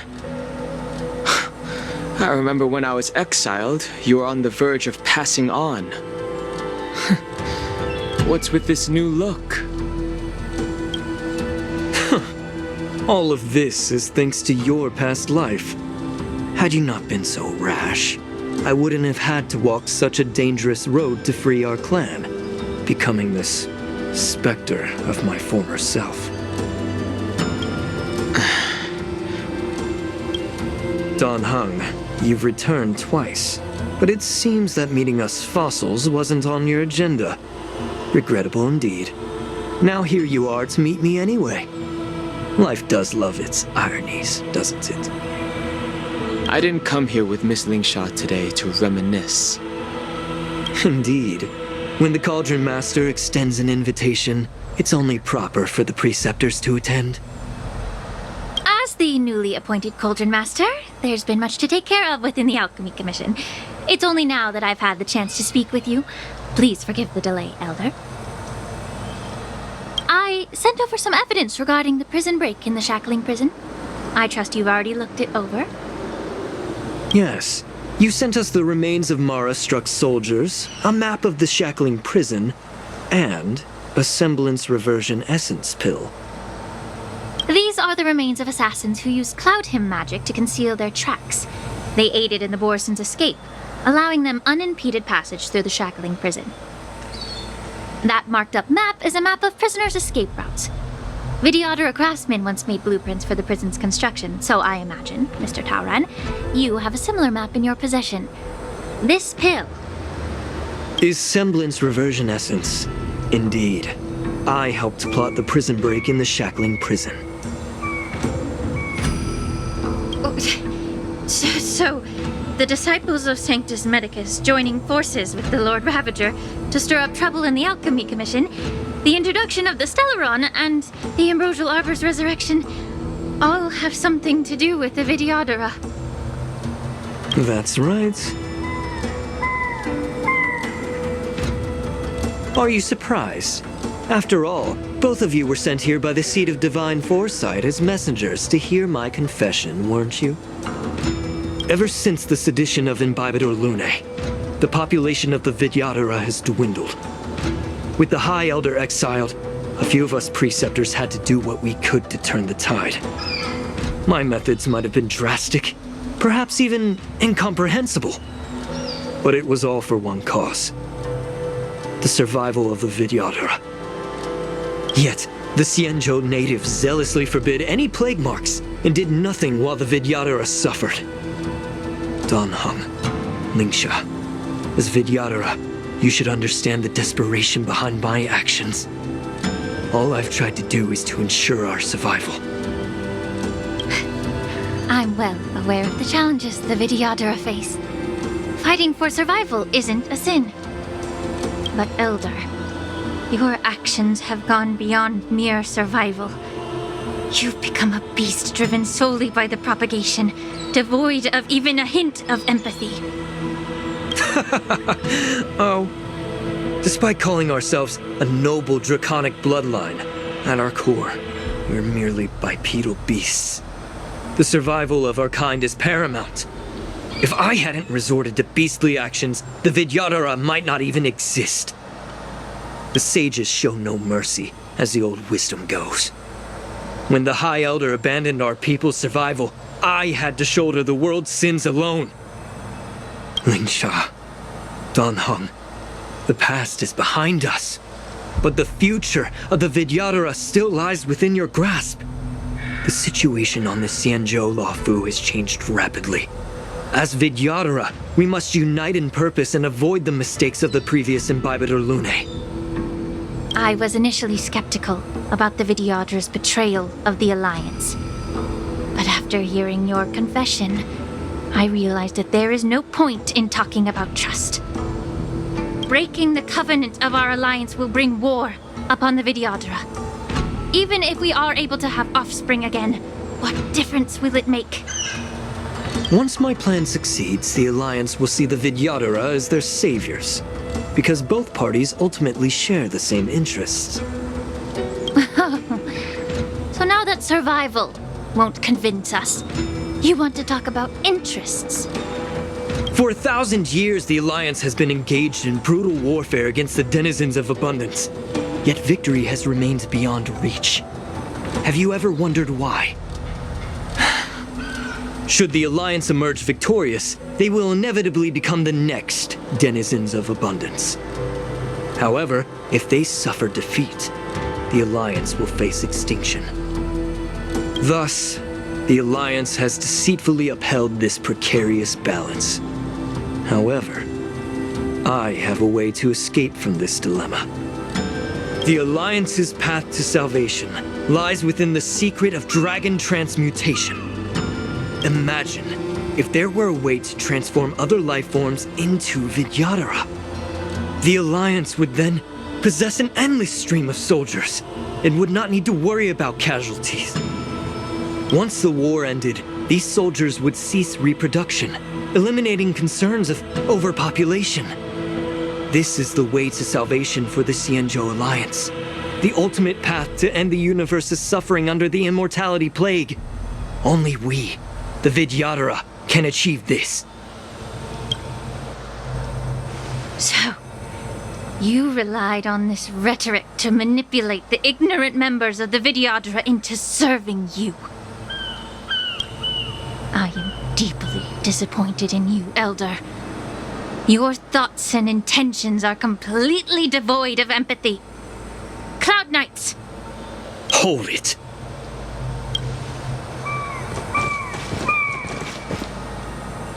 Miss Bailu! Mr. Danheng and Sister Lingsha! Everyone's here? You think I don't know why you're really here? Jing Yuan sent you here to test me, didn't he? According to the oath between the Alliance and the Vidyadhara, it's forbidden to spill Vidyadhara blood on their own territory. Are you all ready to violate this oath in the presence of the Luofu's High Elder? Dragon Lady, there's no need to panic. Elder, the Vidyadhara's sacred grounds and the High Elder are not to be used as pawns in exchange for your life. You talk a big game. As if you have the nation and the people's best interests at heart. But when it really matters, you use a small girl as your shield. It's ridiculously pitiful. I've said it before. Survival is never a sin. We're all Vidyadhara, so you should understand my intentions. And as a Vidyadhara, I will leave for you a dignified solution. Leave the Scale Gorge waterscape immediately. and appeal to the top echelons of the Alliance. Let the 6 charioteers hold a trial and sentence me to exuviation and rebirth. I see right through your plans, Mr. Tauron. Vidyadhara Rebirth erases past crimes, but I'm well aware of the Preceptor's dirty tricks during Rebirth. You might not be you, but you will still be you. I won't forgive myself for past sins under the pretext of knowing nothing, nor will I allow you to evade accountability. Dan Heng, I've always disliked your inability to see the bigger picture. Rebirth hasn't changed you one bit. Miss Bailu, as High Elder of the Lawfu Vidyadhara, please share your thoughts at this moment. I don't want to stay here. I'm tired of being pushed around. I'm not some puppet to be controlled. Please, take me away with you. I understand. As the oath dictates, members of the Alliance are forbidden from harming Vidyadhara here. But I've long since severed ties with the Alliance. Right now, I'm simply a nameless, free to come and go as I please. The oath of the Xianzhou means nothing to the spear in my hand.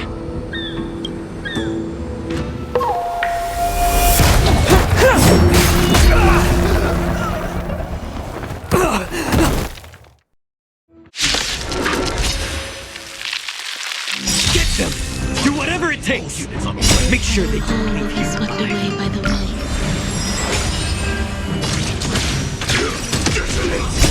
Until everything burns to ashes! Fight to live!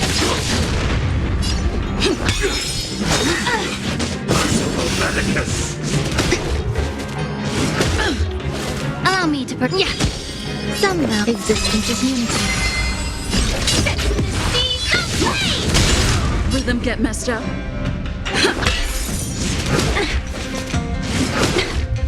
May the Faust be of your body and mind. There's more to life.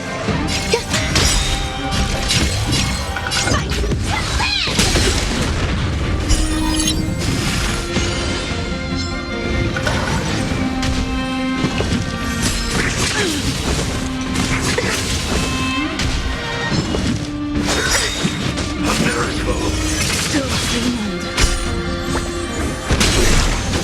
Stay in step. Dreams do come true. Time to cleanse the film.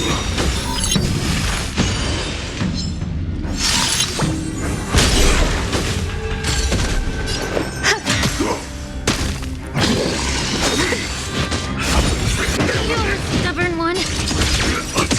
Take your position. Let's improvise. Secret of the safe. The truth. Everything in this world is bleeding. Eternal.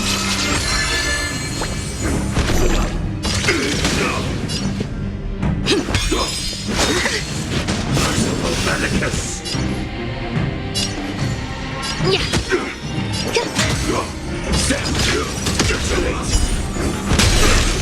Like until everything burns to ashes! Set to the seas of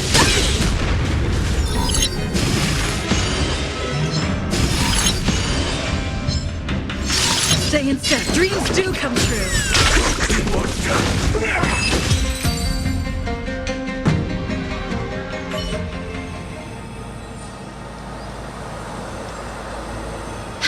Dragon Lady, are you all right?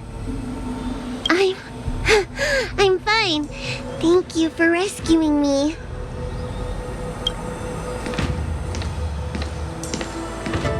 You actually came here in person? Otherwise, I wouldn't be able to hear your lofty opinions. The public trial you seek with the 6 charioteers is inevitable. In addition, I'll write to the sage queller of the Feng Hu. With her hatred for evil, I'm sure she will make a just decision. If it's her, she will earn the respect and assent of all the Vidyadhara on the Lafu. In terms of martial prowess, you indeed have the upper hand. But if you're under the impression that this advantage can be used to settle the score with us preceptors, that's quite an overestimation. Given the Vidyadhara's foundation within the Alliance, do you really think you can do anything to us? As I mentioned, I'll take all the blame and become the scapegoat. With the secrets I possess, the interrogation alone will take an eternity. And in the end, through various exchanges of interest, I am certain to survive. You understand this better than anyone, as it's the very art of trade-offs you love to wield. Lastly, a word of caution to you. I heard that Hule has escaped from prison and is headed directly for the Sky Splitter. The bloodshed at the Wardance is bound to be gruesome. Perhaps, even before my trial, your impeachment will have you in dire straits first.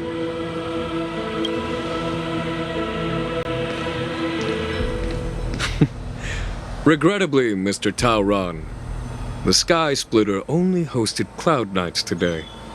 No audience. And just moments ago, Hule was executed by the Cloud Knights.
Arranged my death?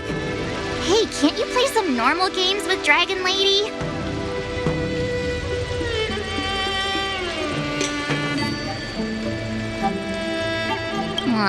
Thanks a lot for that. Alright, enough playing. It's time to visit my masters. The infirmary is right over there. You can go by yourselves. Oh, come back and visit me when you have time. Next time, let's not play overly realistic make-believe with this doofus, okay? Well, there's not much I could do. General Feixiao didn't really give me any chance to shine during this wolf hunt operation.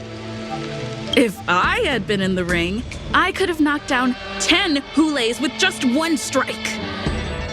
You sound exactly like Master Yanqing. But for now, both he and Yunli have been forced to go to the Alchemy Commission for some well-needed rest. I'm the least accomplished in swordplay, but I came out unscathed. I really ought to thank my masters for taking all the blows on my behalf.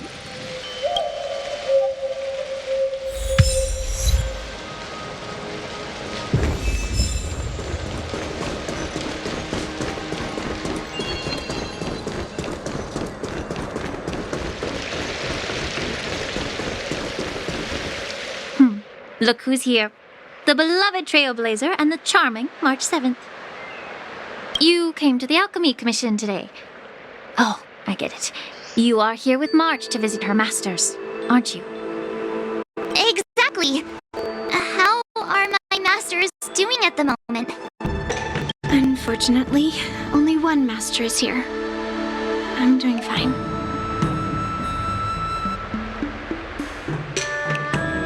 I'm just following the doctor's advice. Miss Bailu said I could take a stroll, so here I am. Your Master Yenqing wasn't as lucky. He's probably still in bed. Considering the intense battle with Hulei, and then with General Feixiao, the rigorous sparring session with her.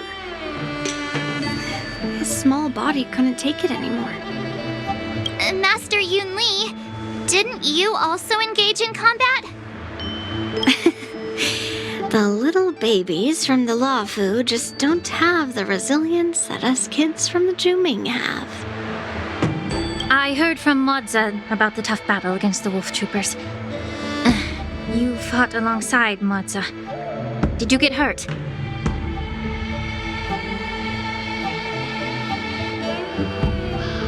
I heard a few versions of the story from the Cloud Knights who were there. The number of wolf troopers went from a few dozen to thousands. And the number keeps rising. It's becoming more absurd by the minute. Yunli, go and lie down. Got it, Lingsha. What about that smiley fox healer and the guy with the hood? Thank goodness you and the others found Xianzhou. He lost a lot of blood and needs to rest properly. He and Maoza are seriously wounded. I've had to forcibly confine them to the Alchemy Commission.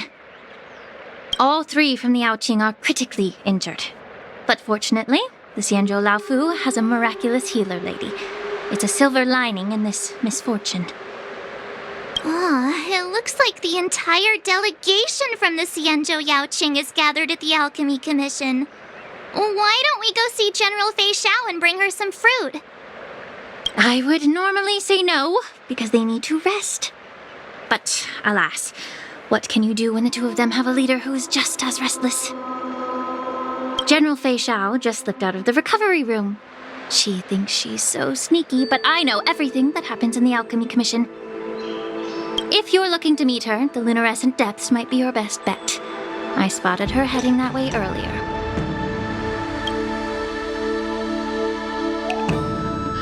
The sound of those footsteps.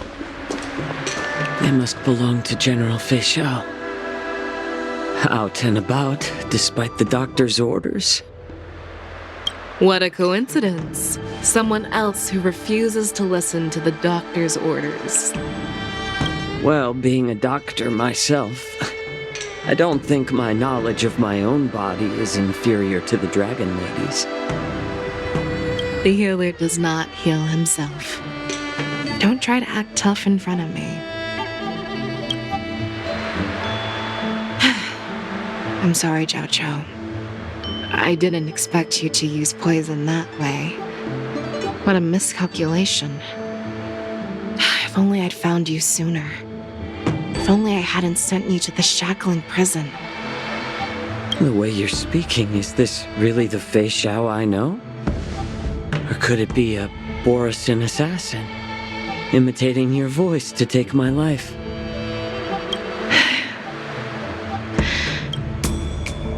Xiaozhou, your eyes. You can't see anymore, can you? I can still clearly hear the sound of the waves. That's enough for me. Don't blame yourself. You know what I'm more concerned about? Has your body had any changes since you swallowed the Crimson Moon? I'm not sure. There don't appear to be any changes. However, the many doubts that once plagued me have dissipated. I never thought I'd live to hear you discuss your health again. But thanks to Moza and that child, the price I've paid seems trivial compared to what we've achieved. I hold no grievances, Feixiao. I am content.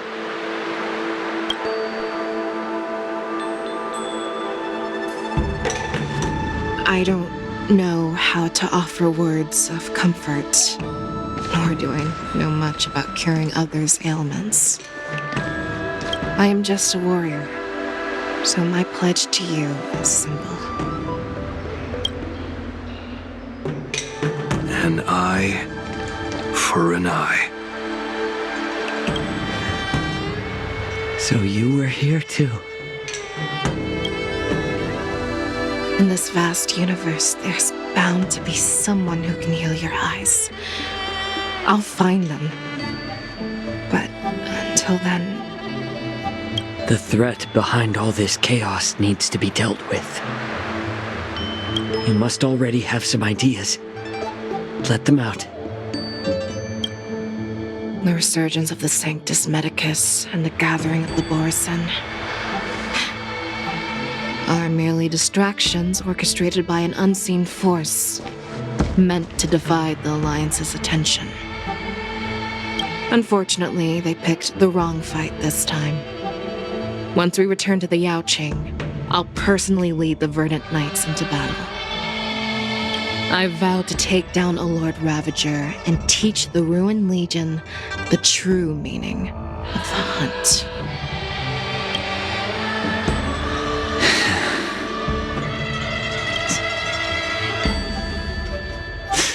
I knew it. You've always been so impatient.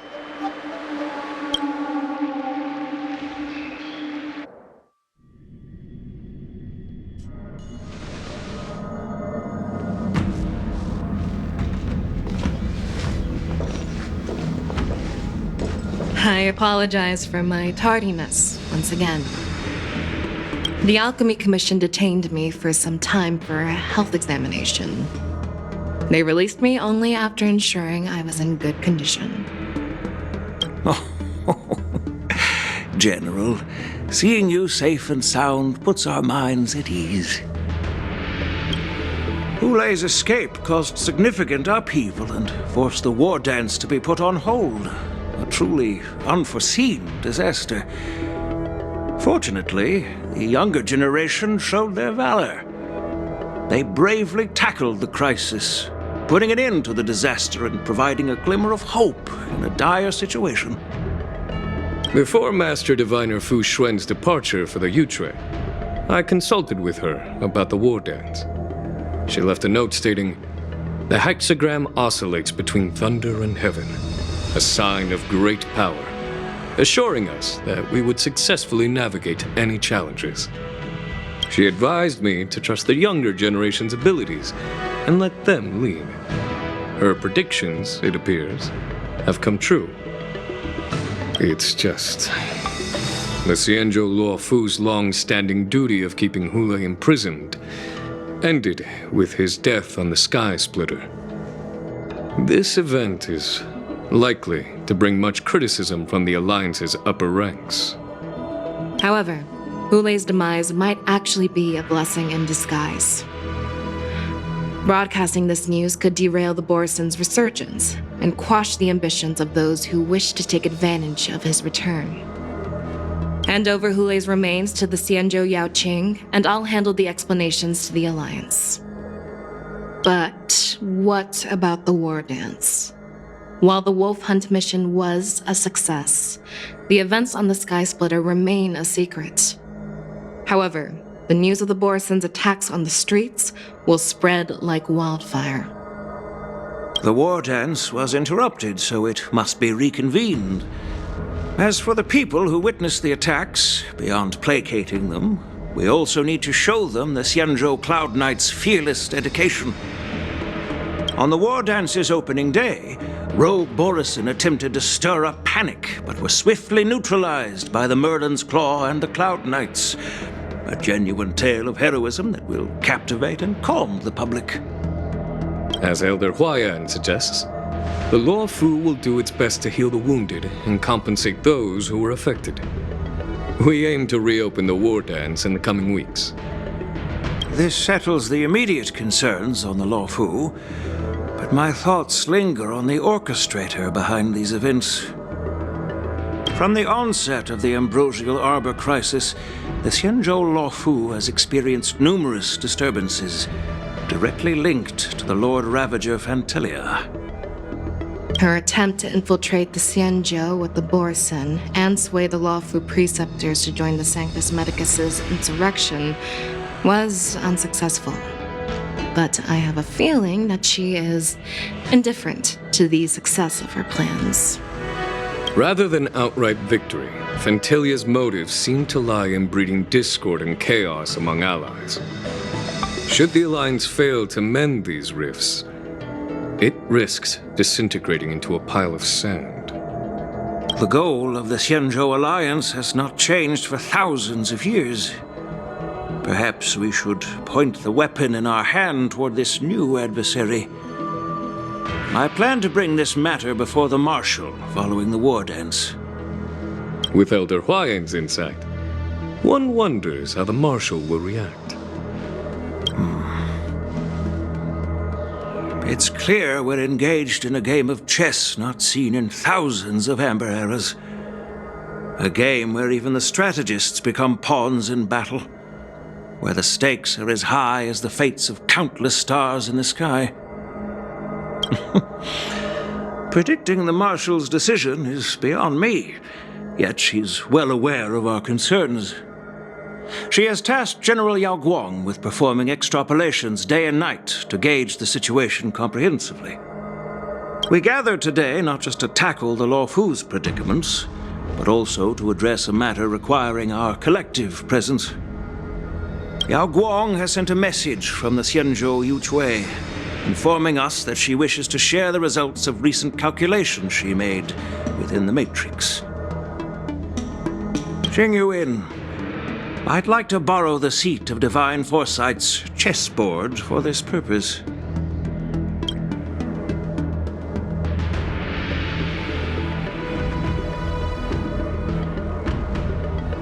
Hello, everyone. It's been a long time. Over 3 decades have passed since we last convened. And I've dearly missed each of you generals during this time.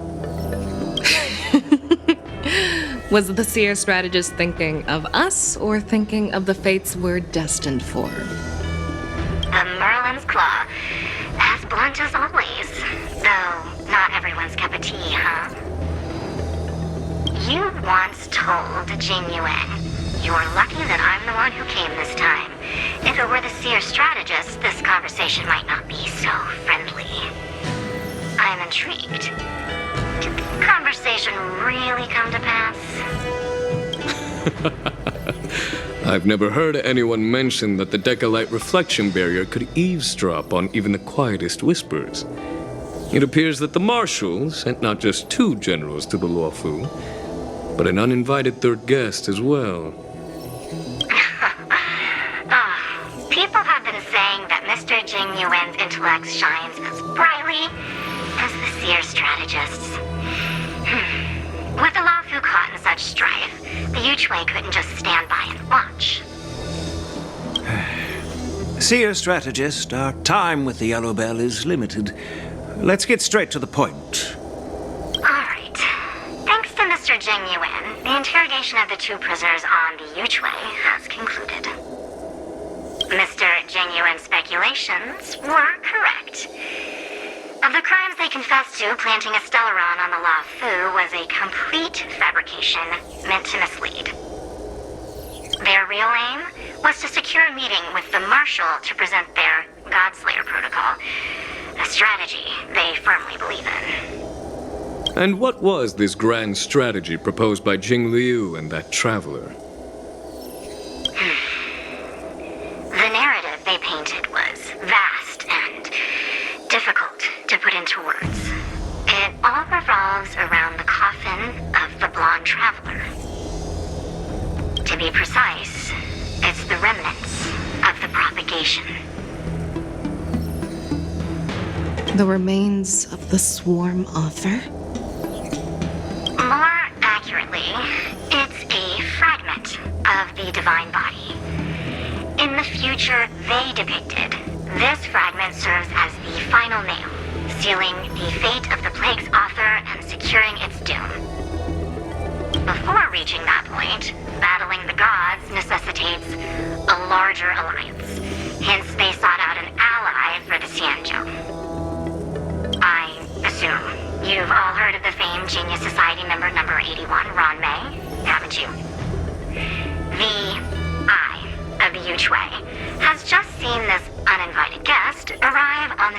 Xianzhou Lafu. 3, 2, 1. Right on time. Now, as for the best way to receive our distinguished guest, I'll leave that in your capable hands. Do you remember your name? My name is Tingyun. I serve as an ambassador of the Whistling Flames Merchant Guild on the Xianzhou Lafu.